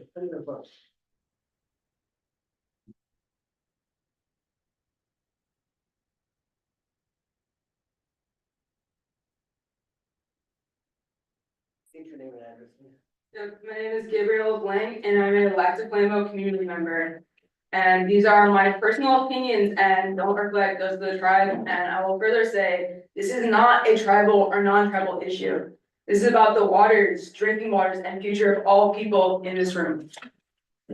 We already have a wealth in the Northwoods. Tourists come up here for our environment, the forests, lakes, and wetlands every year. They're a major factor in keeping our economy running. We saw last winter how it was affected with that absence of tourists. We suffered for it immensely. Mining would theoretically bring in financial benefits to our communities for a short time, if our communities even saw any of those benefits. But mining pollutes the land and waters around it. We all know that. Sulfide seeping into the watershed would affect all aspects of the aquatic ecosystem to some extent, of which our long-term economy is heavily based upon. Fishing, wild rice, all these different multi-million sources of revenue would eventually be lost to the effects of mining pollution. Do not be blindsided by the short-term benefits of entertaining mining interests when our economy and people will suffer for it. Listen to the people speaking in this room. Listen to the longevity of an economy based in protecting and maintaining our clean waters, which will last us for years on end, rather than short-sighted money grab, which threatens that longevity. Do not entertain these mining interests. Okay, anybody else on my left? Is there anybody who hasn't spoken yet? Is there anybody from the overflow room in the back there? I guess not. Okay, at this time, we'll close the public comment section. We'll go on to the consent agenda. Make a motion to approve the consent agenda. We have a motion and a second. Any discussion? The clerk will call the roll. Schultz, Yes. Jensen, Aye. Reed, Aye. Benado. Aye. Canis, Aye. Hess, Aye. Lopez. Aye. Couches, Aye. Schreier, Aye. Almakinder. Aye. Briggs, Aye. Eyes, Aye. Simmons, Aye. Cushing, Aye. Showalter.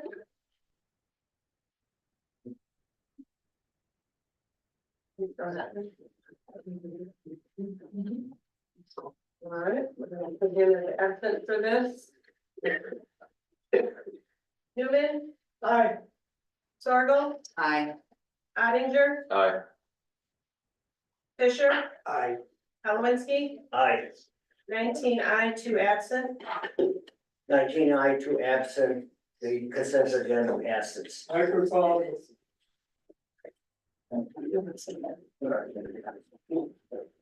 Better. Good, thank you.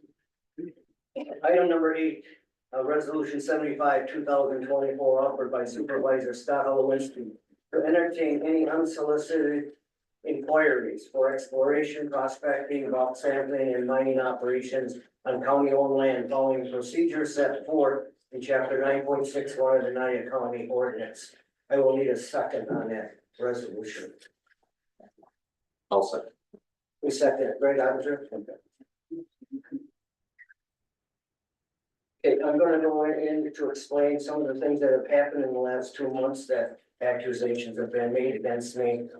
The resolution being presented today is not moving forward with mining on the county forest owned land. It's about clarifying the procedure to handle unsolicited requests to a known deposit on the county forest land in the town of Lynn.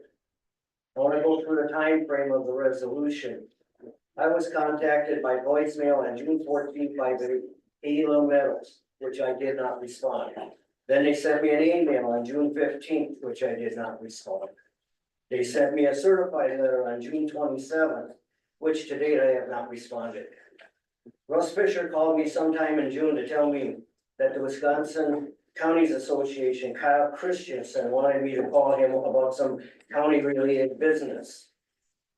I called Kyle Christensen, and I believe from my memory, he was questioning about where Oneida County stands with the Lynn deposit. The WCA was working with mining companies for other counties to get the best deal for them, but there was no contact with me with a mining company. On July 2nd, 8th, 9th, and 10th, I had called Kyle. He wanted me to set up a date with the WCA in Madison to discuss potential mining at the Lynn deposit. Myself, Russ Fisher, and Bob Ammerkinder were involved on setting a date to go to Madison. On August 12th, I drove to Madison by myself. Russ Fisher met me at the WCA office, and Bob Ammerkinder could not make it.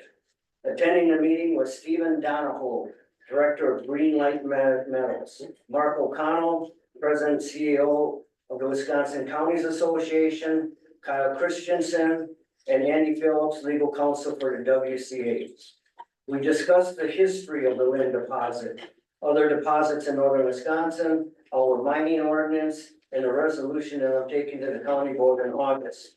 I told them I wanted to get the will of the current county board before any formal discussion about the Lynn deposit should move forward.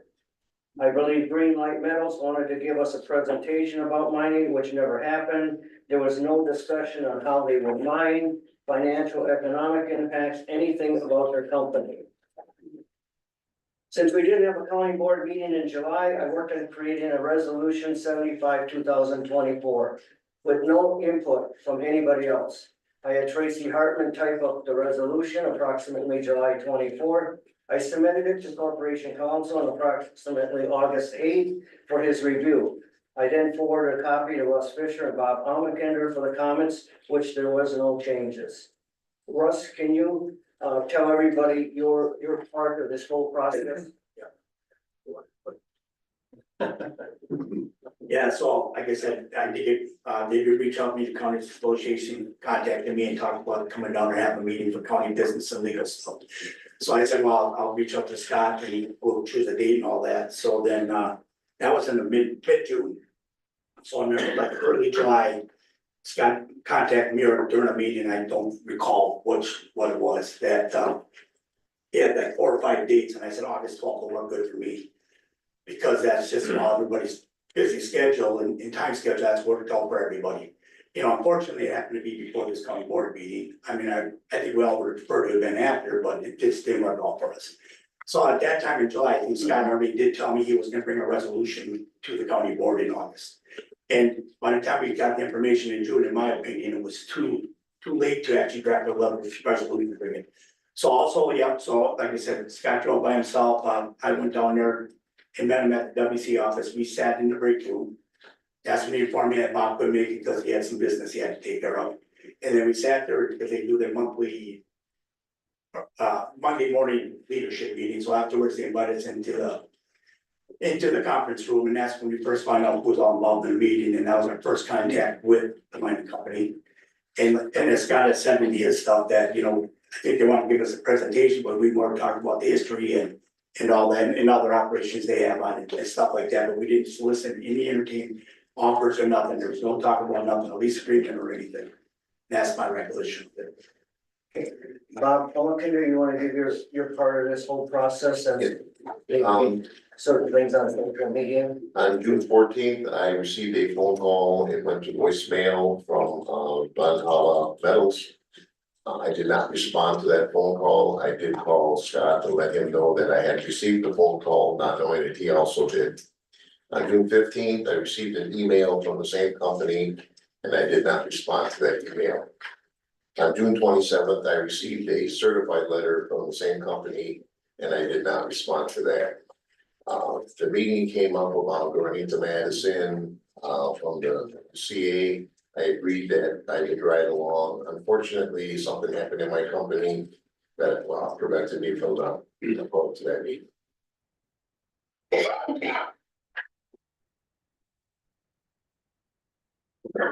All right, so now if you do view your resolution, I'm gonna go down through that resolution.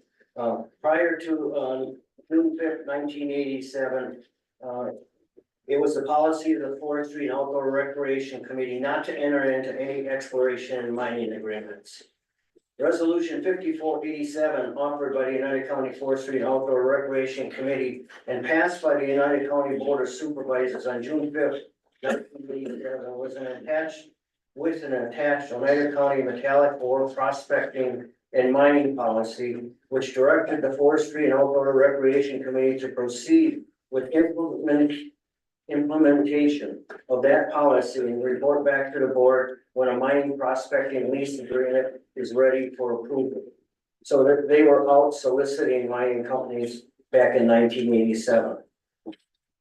Whereas a joint resolution 94, 2009, offered by the Mining Oversight Committee and the Forestry, Land and Outdoor Recreation Committee and passed by the United County Board of Supervisors on October 20th, 2009, with 17 ayes, 0 nay, and 3 absent, addressed that the change in the composition of the board had significantly changed since adoption of Resolution 5487. And whereas the 2009 Oneida County Board adopted and endorsed Resolution 5487, along with the attached policy for the Oneida County Forest Lands, and directed the Oneida County Mining Oversight Committee to implement this policy and report back to the board when any mining prospecting lease agreements would be ready for approval. This policy lasted for 25 years and 14 different county boards. Resolution 59, 2012, offered by the Forestry, Land and Outdoor Recreation Committee was defeated by the United County Board of Supervisors on August 12, 2012, with 9 ayes, 12 nays, which would have endorsed resolutions 5487 and 94, 2009. And also ended the Forestry, Land and Outdoor Recreation Committee from proceeding forward with the process they were working on, with the ultimate goal being the leasing of county forest lands for the purpose of exploration, with the option for prospecting and mining in the future. On November 6, 2018, the United County Board submitted an advisory non-binding referendum vote, which read, after performing their due diligence, should Oneida County allow leasing of county-owned lands in the town of Lynn for the purpose of metallic mineral exploration, prospecting, bulk sampling, and mining. The vote was 7,129 yes and 11,927 no. After the advisory vote, the United County Board at that time did not pursue any discussion of potential mining leases. And Resolution 81, 2019, offered by the Supervisor Alan Van Rooyen, was defeated by the United County Board of Supervisors on October 2nd, 2019, with 8 ayes, 11 nay, and 2 absent, which would have prohibited all non-ferrous metallic mining activities, including exploration, prospecting, bulk sampling, and mining operations on Oneida County owned land, and also prohibit the sale of Oneida County land for non-ferrous metallic minerals located there. And it's unclear by Resolution 81, 2019, failing, and Resolution 59 failing, what the position of the county board was at that time. And today, we are looking at the Oneida County Board of Supervisors delegates authority to the Forestry, Land and Outdoor Recreation Committee to entertain any unsolicited inquiries for exploration, prospecting, bulk sampling, and mining operation on county-owned land, and follow the procedures set in state statute and chapter 9, section 9.61 of this ordinance.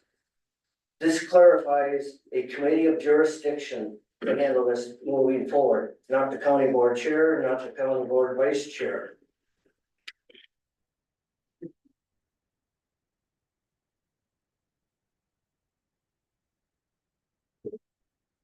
What better committee does the county have to allow unsolicited requests for the lien deposit than the Forest Land and Recreation Committee to handle? The chair, Bob Ammerkinder, represents District 19, which covers the whole west and north side of the county, including the lien deposit. He represents Minocqua and Town of Lynn. Do you think he will represent his constituents in the review of unsolicited requests? Then you have Chris Schultz, who represents District 20, Little Rice and Nokomis, that is to the southeast of the deposit. Who will he represent? Then you have Mitch Ives, who represents District 12, Cajun and Lake Tomahawk, which are a continuation of District 20.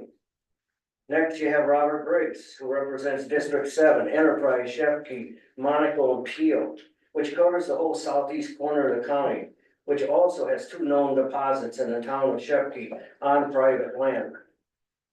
Last, you have Colette Sorgel, who represents District 13, Three Lakes, in the northeast corner of the county.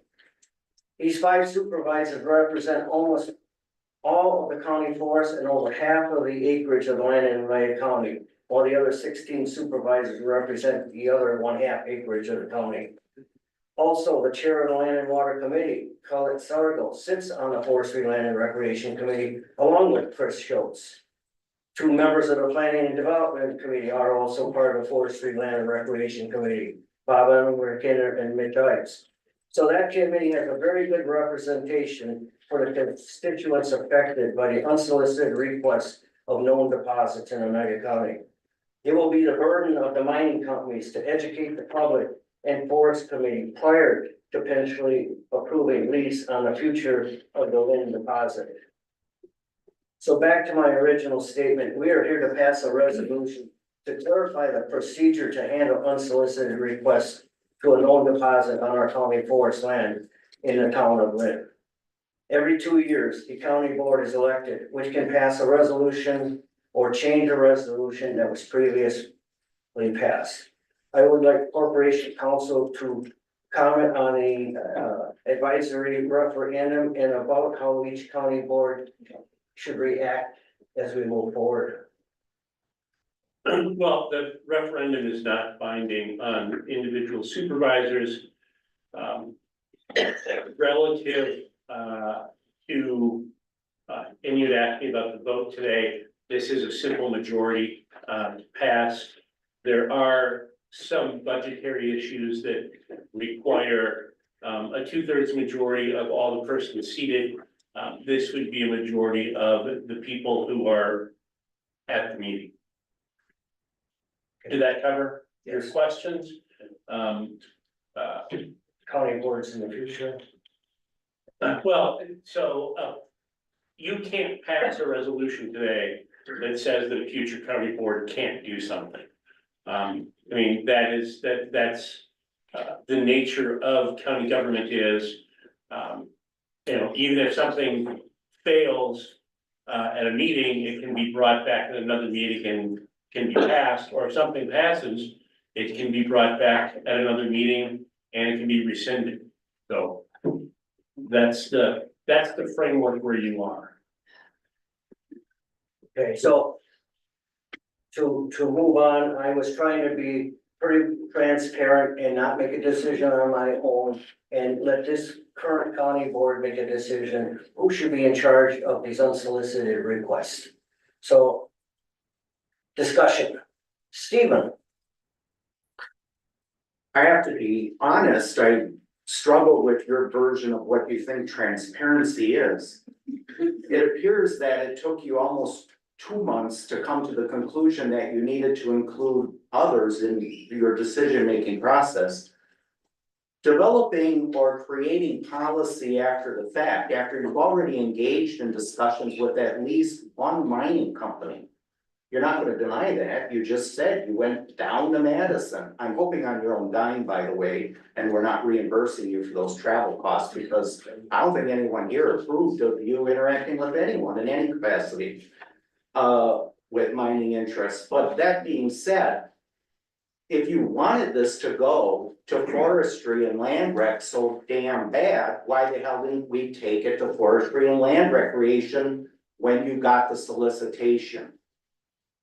If you can answer that, that'd be wonderful. I'm sure everybody's dying to know, but apparently instead, based on what you gave us in your notes concerning both Kyle Christensen and Bahala, many phone calls, coordinating meetings, many phone calls, talking to people about issues that concern the county without anyone else being made aware of this was going on. Who else on forestry was aware of this other than the chair of the forestry committee? Anybody else? Anyone privy to this? Do you take exception to the fact that you're now gonna be asked to exercise some kind of power we're delegating to you? If this is how things are gonna be, this is business as usual then for us? We just develop policy after the fact, after we've had key people already meeting with individuals? They're already pissed off at us. What the hell more do you want? I take exception to just the way this whole thing evolved. I think it's highly unprofessional of all those involved, and I respect the gentleman sitting next to me and across from me and even our chair, but that's how I feel about it personally. So please, people, not only vote this down, but put this before the forestry committee. If you want policy, it should be vetted and come out of committee.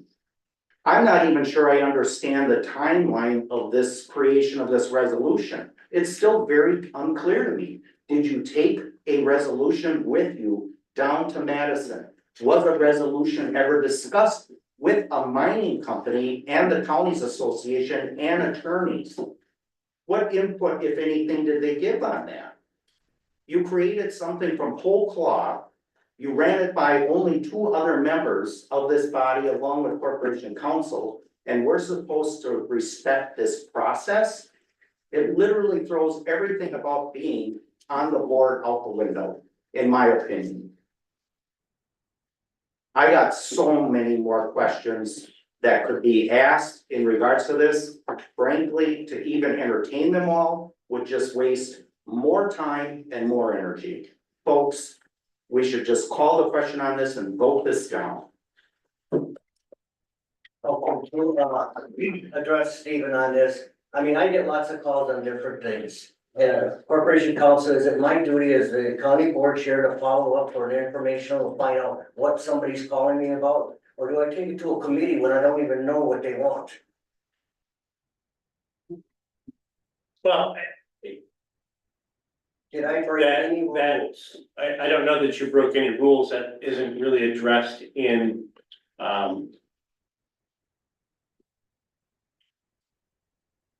in the ordinance.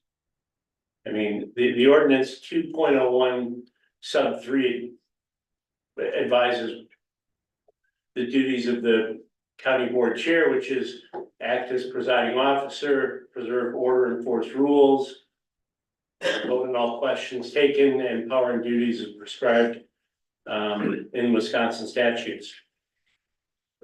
So, I mean, in emergency decisions, emergency situations,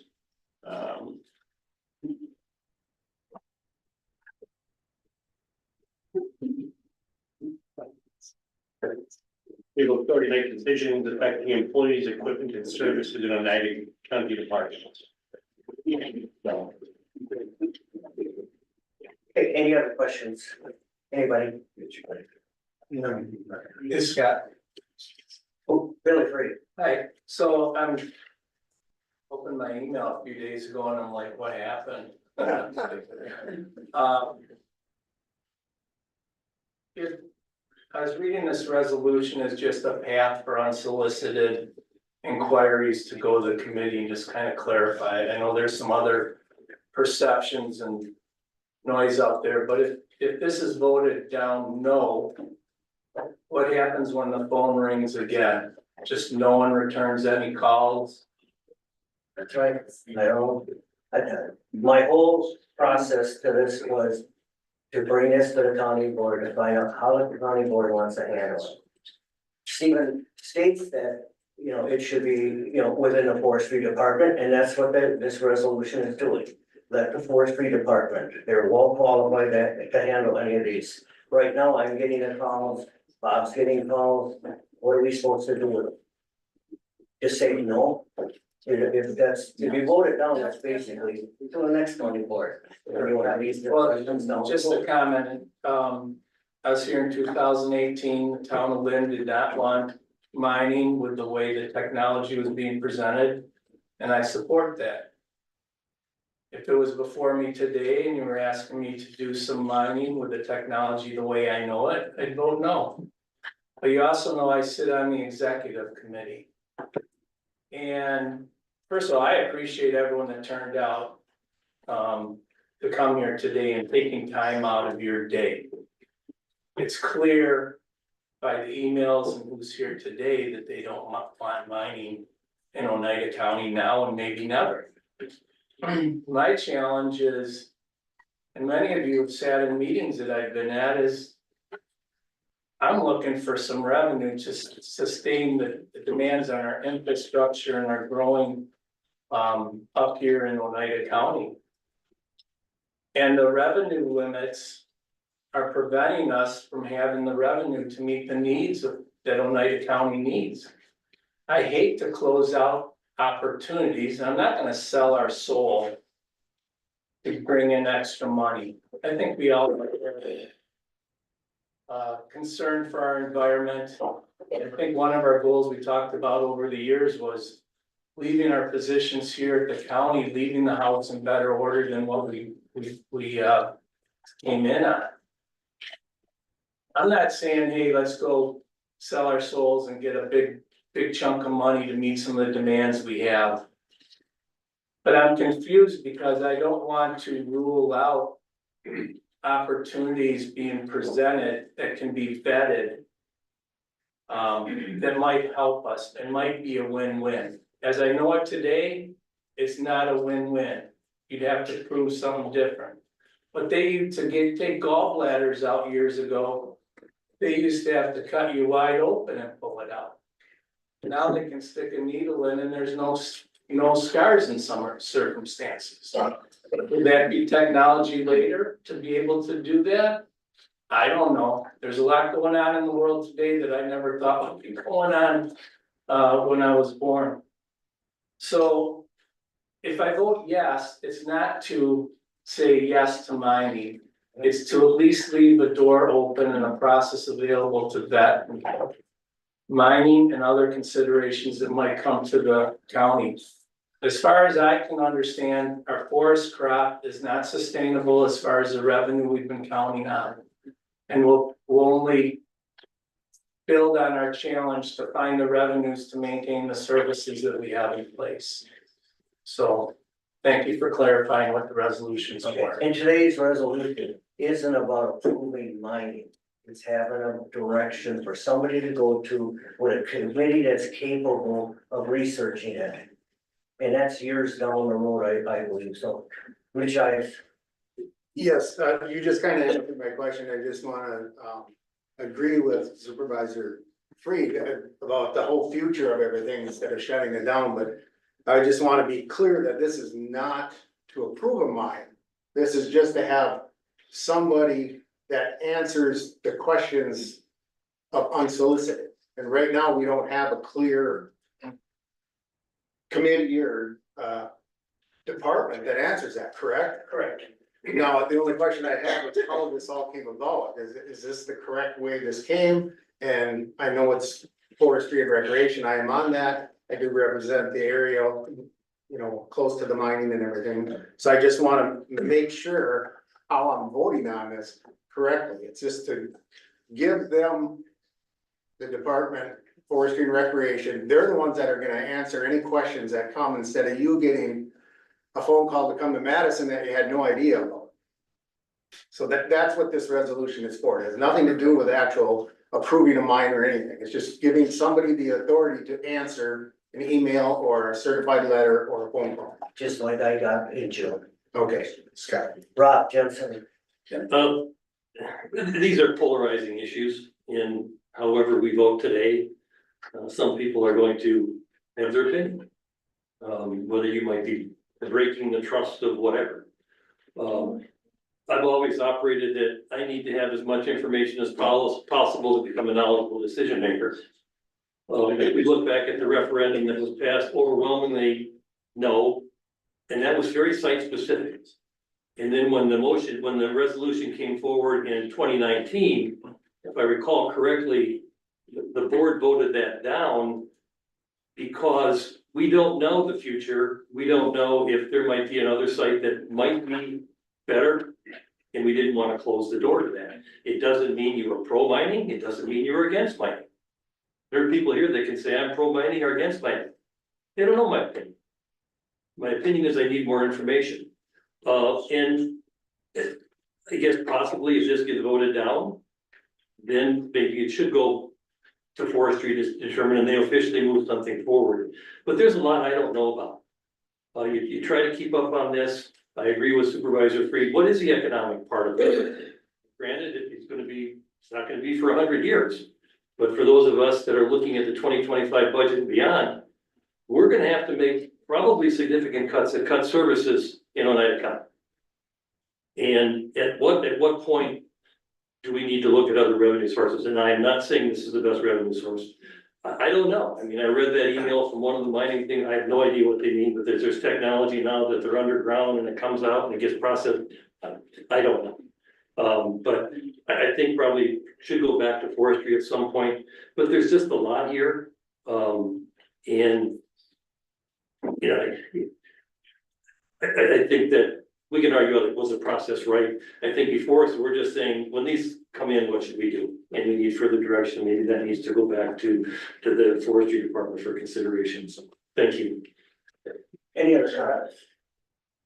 So my point of question is, an issue like mining, I think, should come to either this body to start with or executive committee. Because due respect to everyone who sits here today, this resolution will outlive the current term on the committee, current term as a board member. So I'm just asking, why do we decide to go to forest committee with this resolution versus executive committee? Because I mean, yourself, Chairman, sit on that. If you're getting solicitations, I feel executive committee might be the best spot to start it. And then if they decide to move forward, send it to forest or to this body. This is about the lead deposit, which is in the county's forest, which is overseen by the forestry committee. Plus, the forestry committee has been the one to oversee the mining all these years since 1987. So I took it to there. I don't know if we would take it to the executive committee as different members. In fact, there's probably not too many members that are on the forestry committee that are on the executive committee. So my question is, can the forest committee sell county land? No, we're not. They're not going to sell. If they're looking to give use or sell land, it shouldn't start in a committee that has no authority to do that. The county board has the authority, not the committee of jurisdiction. They can't do anything except bring what they research and a recommendation or denial to the county board. County board makes the final decision. So for efficiency, why don't we just start at the body that could move on the issue and then send it to the committee to review? Mr. Chairman, do you want me to speak on that, Mr. Chair? I have some background information on that. Of course. I'm the forestry director. Okay. All right, come up to the front and answer. Okay. Yeah, I know, you can't see me behind the podium, so I apologize. Tell everybody who you are. You bet. My name is Jill Nemec. I'm the forestry director. For those of you who knew Paul Beatty, I replaced him in May. So, to answer your question about why this would come to forestry, the chairman is correct. Forestry, where this town of Lynn Mine is on county forest law lands.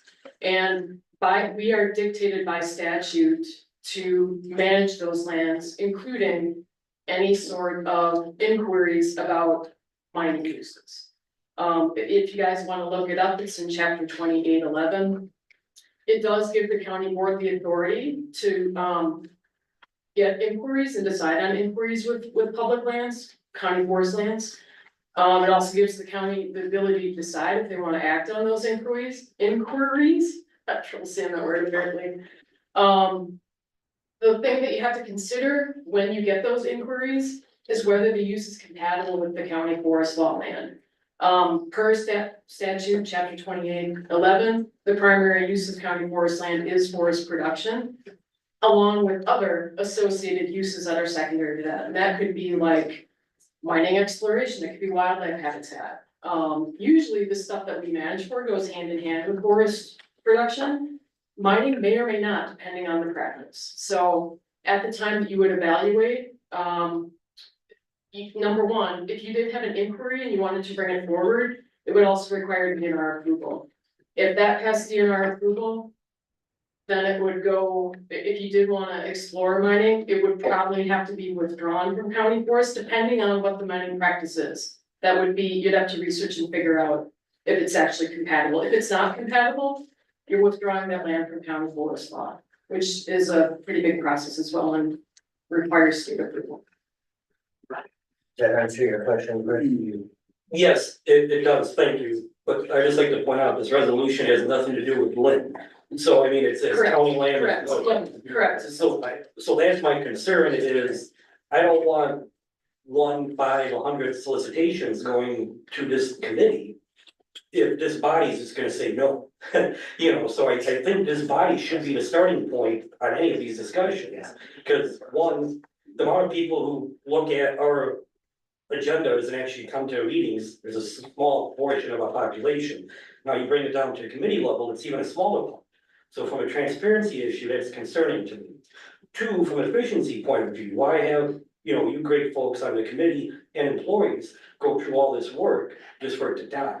So that's why I think, if anything, the executive committee, if not this body, should be the starting point for this. Now, could they then send it to your committee for review and advice? 100% agree with that, but I think it's not the starting point.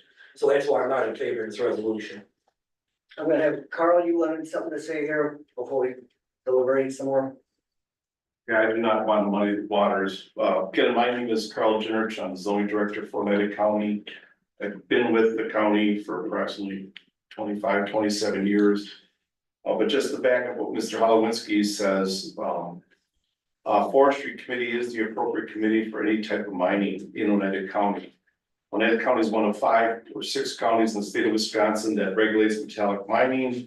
We regulate it through 9.61 metallic mineral exploration bulk sampling.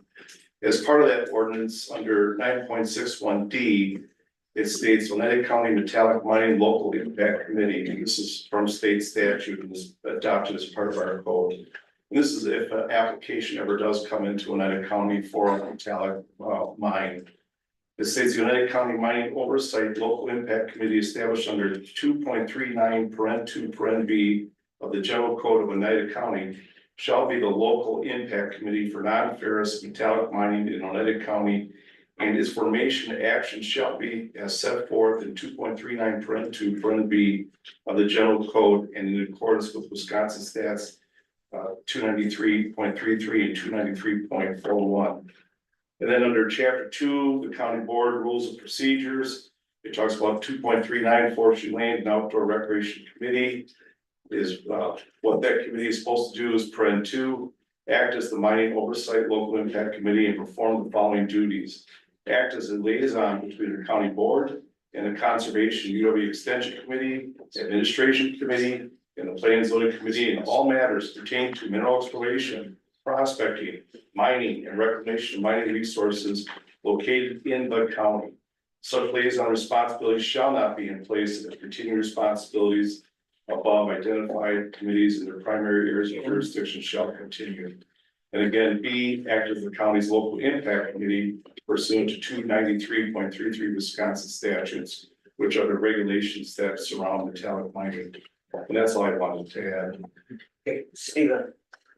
Well, unless I misheard something from both those individuals, we already have language in place that establishes what's supposed to be going on. So I don't even know why we're entertaining the resolution, because if we have not only statutory language, but our own ordinance language that already defines what the process is, I guess the only question would be, is an unsolicited inquiry enough to trigger what was just mentioned? Or is this only when you get something like a letter of intent from an entity? That, I don't know. And if the forestry director or Carl can clarify on that, that would be welcome, because frankly, this is really the crux of it is when you have language already in place that already defines the process for any of these issues, why would you want to create more language or feel like you need some kind of policy or guidance on it? Frankly, again, I'm a little bit bewildered why someone who has been a member of this body for what, 20 years and has worked in planning and zoning and on that committee for so long was involved with the creation of the language that was just referenced ad nauseum. I even sat in on the majority of those, didn't know where the starting point was for any of this, and now took a resolution down to Madison to share it with a mining interest in the counties association and who knows who else all, because he felt he needed to get their input, and then brings it back to us feeling like, hey, I also want you guys on board with what I think would be in the best interest of the county regarding mining. We already know what's in the best interest. We already approved the language. It's both in our ordinance language and statutory language.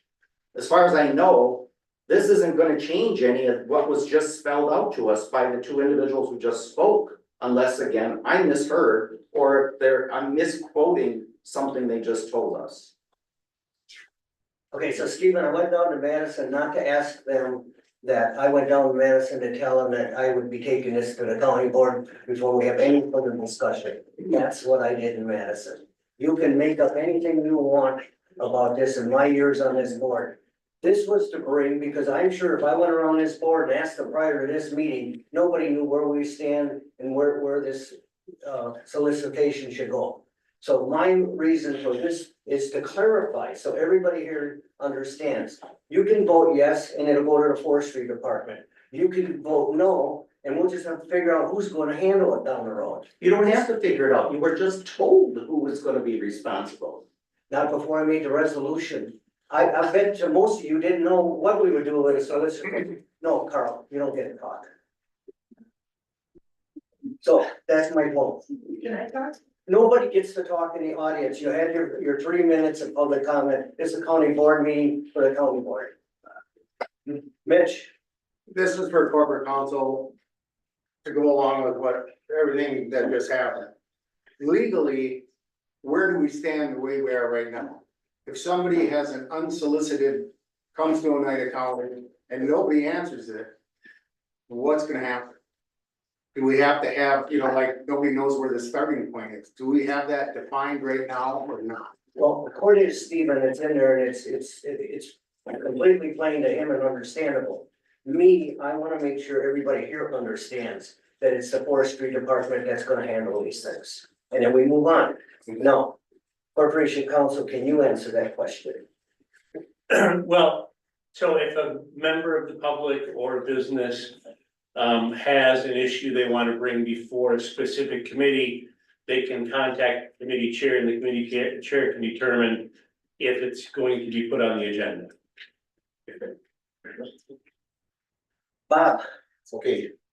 I just want to make some things perfectly clear here. I represent the town of Lynn, and I would never vote against my constituents. Microphone. Yes. I would never vote against my constituents for what they want. But that being said, when I was approached by this mining company, I was unclear how I should proceed. And this clarifies that, yes, I should contact those people, find out what they want and bring it to the county board. Like I said, I would never go against my constituents, but I feel that this clarifies what my position is, what I should be doing. Later here, Rob? I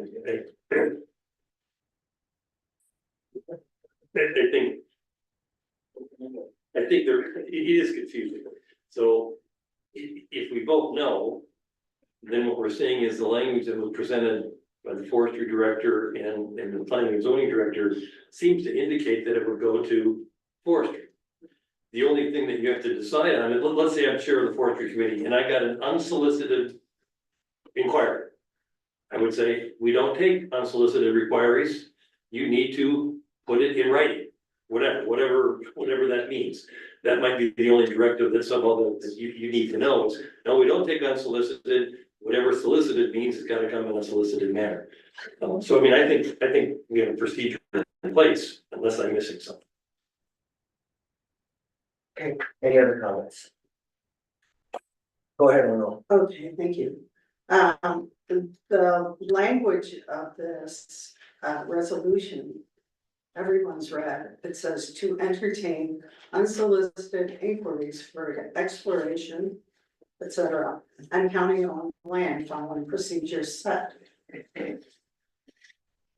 I don't see how that's unclear. Oh, it's unclear? It seems very clear, but it says to entertain any unsolicited inquiries for exploration, prospecting, bulk sampling, and mining operations on county-owned land. That's it. So this gives the direction to the forestry committee that they will review it, and if they see fit to bring a recommendation to the county board. I don't see that's necessary. Any other comments? Hearing none, clerk will take the roll. Go. Can I ask a question? Again, just to clarify. I thought everybody was done. Yeah, I apologize. The way I understand it, a yes or a no ends up with the same result. I guess so after today, but at least we had the discussion and everybody knows that the chair of the forestry committee will oversee these requests that I'm getting. Just a point of clarification, is the difference here solicited versus unsolicited? Because I think that was the point, District 15, supervisor is making, this is for unsolicited versus solicited. The forestry committee is not instructed to solicit mining companies. The unsolicited is the mining companies coming to him. Bob? Okay. I received a phone call that I never asked for. I didn't answer because it wasn't clear to me what I should do. Now it's clear to me what I should do. I should answer that and answer his phone, whatever. And if it's deemed, bring it to committee. If it's deemed that we should bring it to the county board, we would. If it's deemed not, it gets voted down in committee. Well, that's what this clears up for me. So yes and a no vote basically does the same thing after our discussion today, but it certainly clarifies that. I propose. Any other further discussion? Okay, clerk will call the roll. Simmons, No. Cushing, No. Reed, Aye. Newman, No. Condado, no. Briggs, Aye. Showalter is still absent. Jensen, No. Hess, No. Couches, No. Fisher, Aye. Lopez, No. Sorgo, No. Ives, Aye. Almakinder. Schreier, No. Schultz, No. Ottinger, Aye. Hannah, No. Alinsky, Aye.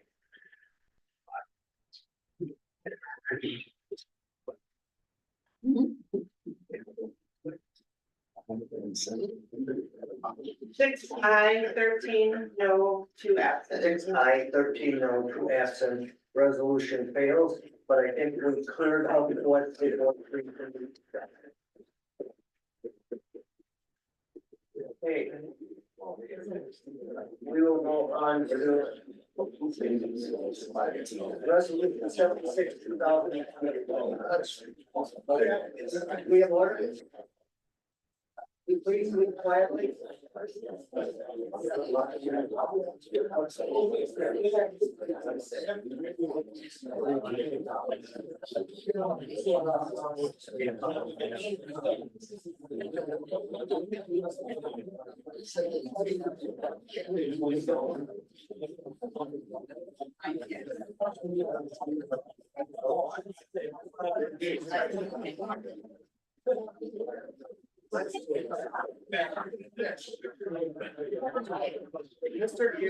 So we take a 5-minute break. But if you're quiet and go ahead, Steve. Thank you.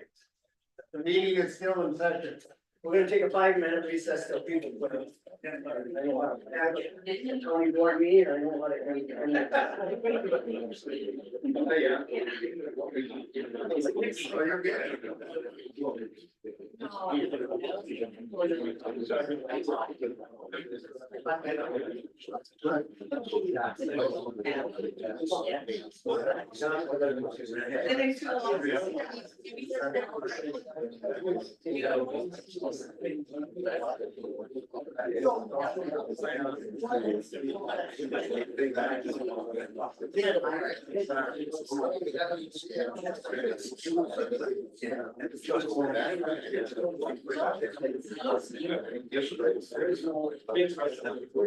Yeah.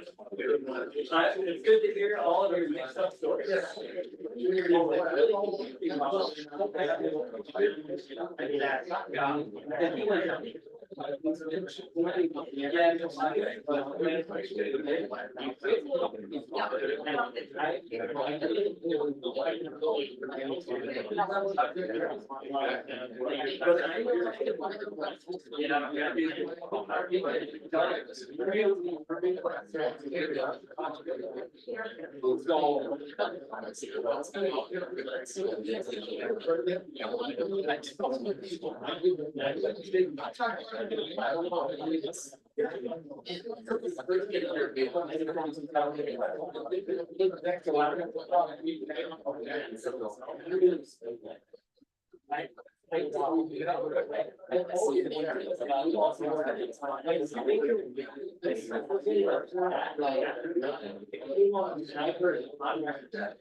You're a great man.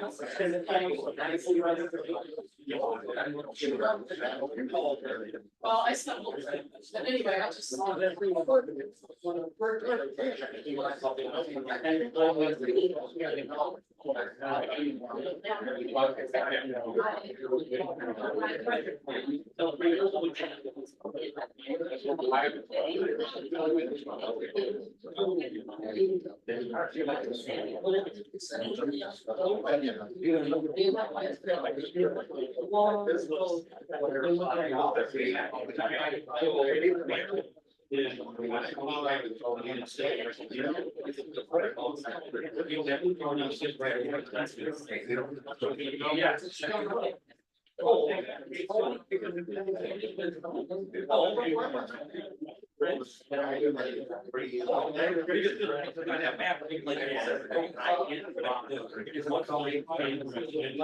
I mean, the president makes sense. I think that was the only one that was right. That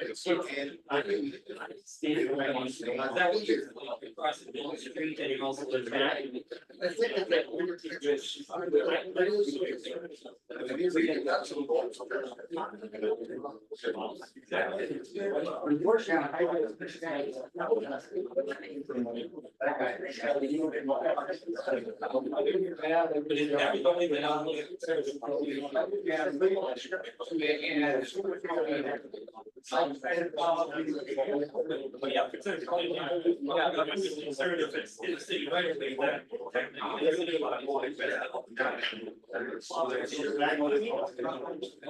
I've never seen something.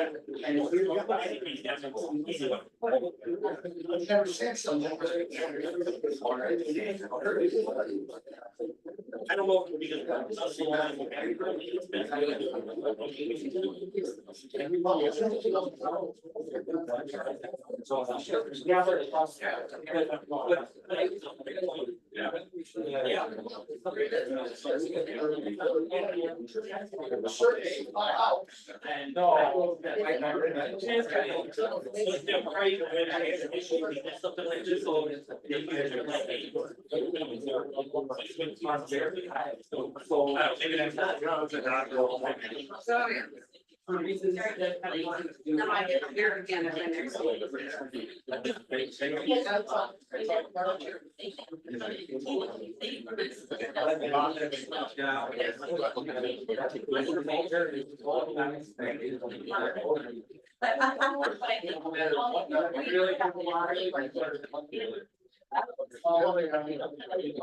can. I like everything you said about the whole mine. Well,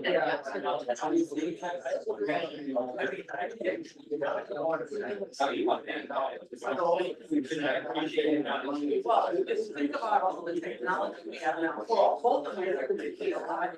We have. So that's why.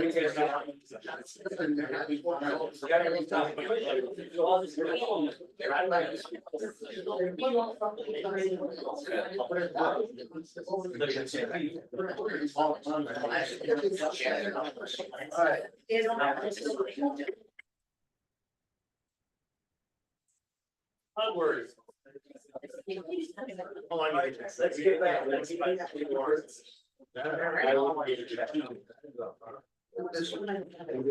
Sure. We're gonna go on to resolution 76/2024 offer by supervisors of the executive committee to eliminate jail lieutenant position, create jail sergeant position. Billy? Terry, Chief Deputy Terry Buck is here to speak to this resolution. Good morning. So last year, our lieutenant retired and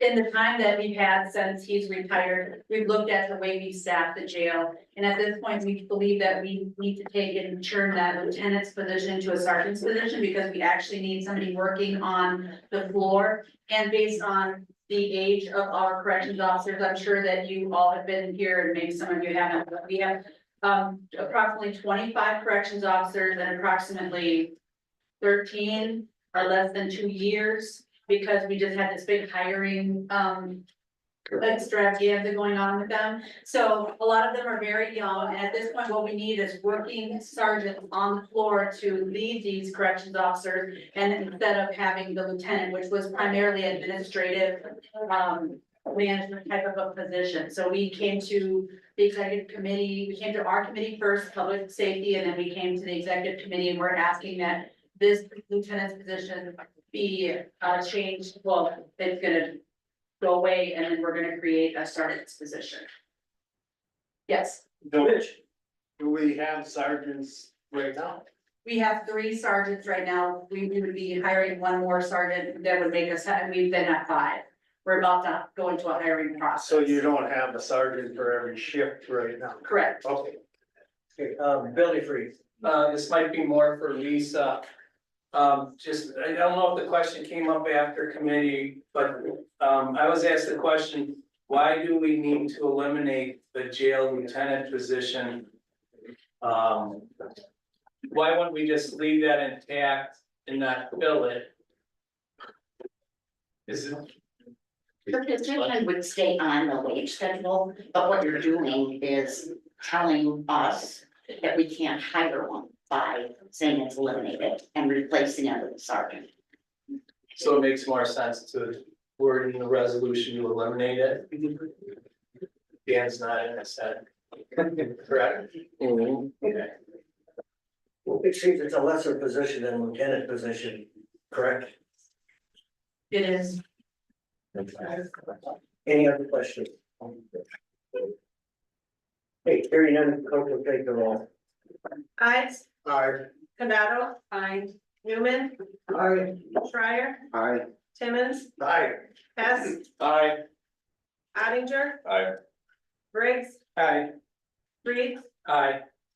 Almakinder, Aye. Cushing, Aye. Couches, Aye. Schultz, Aye. Fisher, Aye. Lopez, Sorrel, Aye. Hannah, Aye. Jensen, Aye. Alinsky, Aye. 19 2 absent. 19 2 absent, resolution 76, 2024 passes. Resolution 77, 2024, offered by Supervisor Mike Timmons to grant Bud Tussle One LLC an easement for fiber optic construction. Is there a? I'll second. Okay, we have a second, Mike. Basically, Lisa can, excuse me, Sarah can, describe it better. It's to get them on our property. It's from the road to our hookers. Sarah, go ahead. So you've seen, right, Buck Tussle is out there following those red lines from our mapping that we've been talking about for quite a while now. So this is just to get a hard copy paper recorded of where those locations are going to be approximately from where they have their stuff in the ground to our county facilities. So it's so it's on record where that path is going to be. We have 9 facilities located or in this easement that we want to agree to. And it's just to make sure that those are covered, taken care of, and that people know about them. For now. Any questions for Sarah? Hearing none, clerk call the roll. Newman, Aye. Almakinder, Aye. Cushing, Aye. Jensen, Aye. Hannah, Aye. Fisher, Aye. Condado, Aye. Sorrel, Aye. Schultz, Aye. Lopez, Schreier, Aye. Ives, Aye. Timmons, Aye. Couches, Aye. Briggs, Aye. Reed, Aye. Hess, Aye. Ottinger, Aye. Alinsky, Aye. 19 2 absent. 19 2 absent, resolution 77, 2024 passes. Thank you. Resolution 78, 2024, offered by the supervisors of the executive committee to provide a general wage increase for general municipal employees. Billy Free. Please stay on.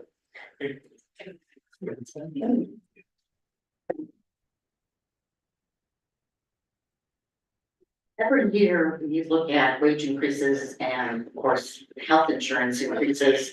Health insurance isn't in yet, but we use the CPIU for determining what wage increases will be. We've used it now for at least 10 years. And the county has followed that. The number came out for anything starting in January 2025. And that was an increase of 3.3%. It's a best practice for us to be able to have that in the budget. So that departments can actually plan their budget with the correct wages inside. Obviously, if it comes down to it, it can always be changed or voted no during the budget process. Just a comment, Scott. Go ahead. This is new for the supervisors that have been part of the budget process in the past. We never had the number, didn't figure it in when we were sat down for our budget hearings in October. They do have the number, so it allows us to plug a number in, and as she said, it could be adjustable as we look at different tools to meet our budget that we'll present to you in November. Any other comment? And this is just a number within the budget. There's the budget hearings and the final budget hearing of the county board, which this number can change. I think there's a lot of numbers that are gonna have to change. We just haven't identified which ones to present to you. Any further discussion of the resolution? Hearing none, clerk call the roll. Hannah, Aye. Hess, Aye. Schultz, Aye. Cushing, Timmons, Aye. Ives, Aye. Jensen, Aye. Ottinger, Aye. Schreier, Aye. Condado, Sorrel, Aye. Newman, Aye. Lopez, Couches, Aye. Almakinder, Aye. Reed, Aye. Fisher, Aye. Briggs, Aye. Alinsky, Aye. 19 2 absent. 19 2 absent, resolution 78, 2024 passes. Resolution 79, 2024, offered by supervisors and the executive committee to create a human service deputy director position. Will you agree? Before I let Mary speak, I just wanna thank her for all her efforts and come on up. In the challenges with this transition, and she'll speak to this resolution.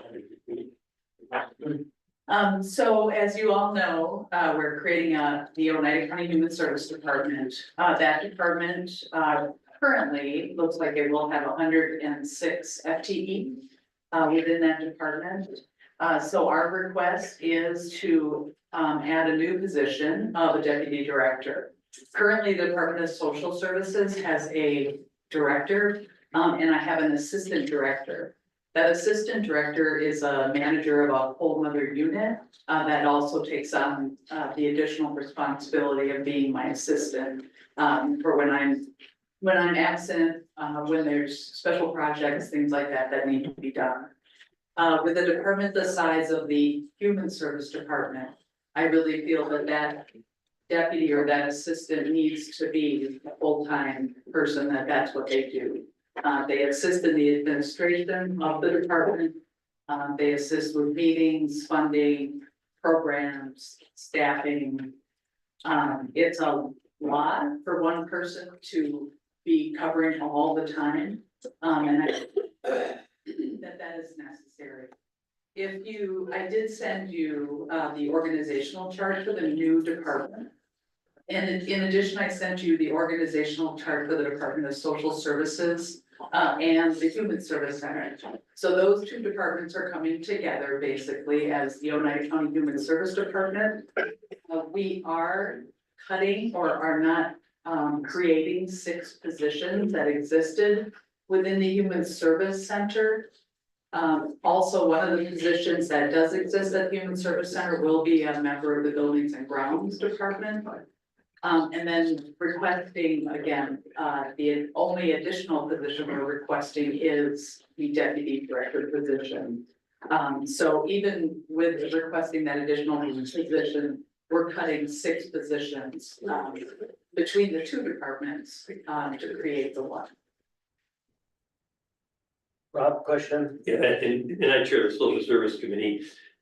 And there's still moving pieces to this in terms of when you look at the current human service center positions and when you look at those flow charts there, there's still ongoing discussions at the department head level. I think you kind of cut. Yeah. So what you're having, if you remember, the director is going to be the current responsibilities of our social services department, but then you're adding to that human services responsibilities. So that's not an entire increase. The deputy would be looked at as a new position, funded, but it's also going to be offset with some other reorganization, correct? Correct.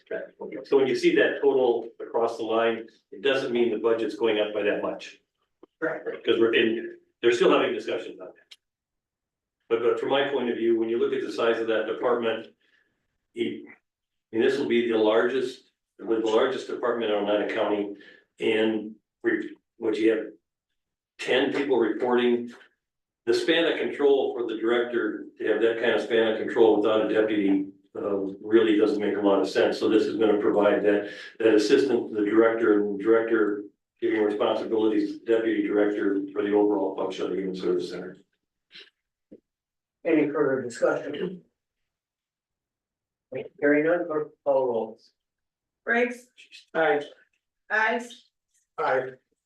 Sorrel, Aye. Condado. Aye. Couches, Aye. Almakinder. Aye. Timmons, Aye. Hess, Aye. Reed, Aye. Fisher, Aye. Lopez. Aye. Ottinger, Aye. Kenneth, Aye. Cushing. Aye. Schreier, Aye. Schultz, Aye. Newman, Aye. Jensen, Aye. Halowinski, Aye. 19 aye, 2 absent. 19 ayes, 2 absent, resolution 79, 2024 passes. Resolution 80, 2024, offered by the supervisors of the executive committee to amend the 2024 budget to add positions due to the creation of the Department of Human Services. Let's see, Billy Free. Very. I was gonna say. So as you're all aware, Oneida County has made offers of employment to current employees at the Human Service Center. And we have received all of those back. So that's really good news. What we've talked about in our staffing work is at what point in time does it no longer make sense to hire people as Human Service Center employees? Because that's, completely different employer. With different benefit packages, different health insurance, all of that. And so we determined that it made more sense after September 1st to fill positions that are vacant at the Human Service Center that will be Oneida County employees effective January 1 as Oneida County employees. And then we would contract back with the Human Service Center for the remainder of 2024.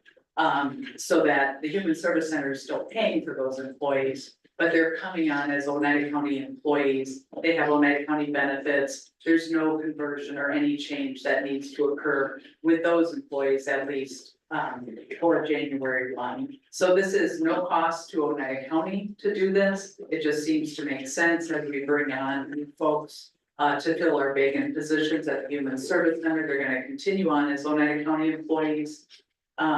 And they won't have to look at changing their health. Don't need to worry about converting vacation time to PTO or any of that. We would just hire them as Oneida County.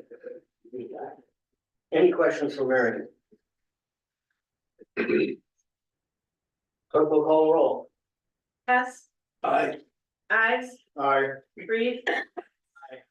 Newman, Aye. Fisher, Aye. Jensen, Aye. Zorgo, Aye. Lopez. Aye. Condado. Aye. Ottinger. Aye. Couches. Aye. Almakinder. Aye. Canis. Aye. Cushing. Aye. Briggs. Aye. Timmons. Aye. Schreier. Aye. Schultz. Aye. Halowinski. Aye. 19 aye, 2 absent. 99 to absent. Resolution 80, 2024 passes.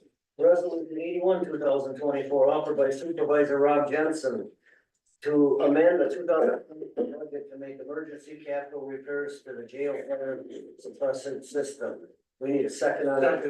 When we have a second, I got the short straw on this one because I was coming the next day, but that's why it's from me when we talked about this at executive committee. But I think lines 13 through 17 pretty much explain it. This is an unexpected expense that we have to take care of at the jail. And the current budget does not handle it, but we do have funds available in the general fund unrestricted reserves to do this. So it's a transfer. I don't know if anybody from the jail or Tina has any other thing you want to add. No. Really doesn't matter, it's just, it's an emergency situation, if we get inspected or whatever, and this is not working, we could lose our principal revenue. Yes. That way, so we need to do that for sure. Okay, any questions for Troy? Hearing none, clerk will call roll. Condado. Aye. Zorgo. Aye. Lopez. Aye. Almakinder. Aye. Newman. Aye. Hess. Aye. Fisher. Aye. Jensen. Aye. Schultz. Aye. Ives. Aye. Reed. Aye. Canis. Aye. Timmons. Aye. Ottinger. Aye. Briggs. Aye. Couches. Aye. Schreier. Aye. Cushing. Aye. Halowinski. Aye. 19 aye, 2 absent. 19 aye, 2 absent.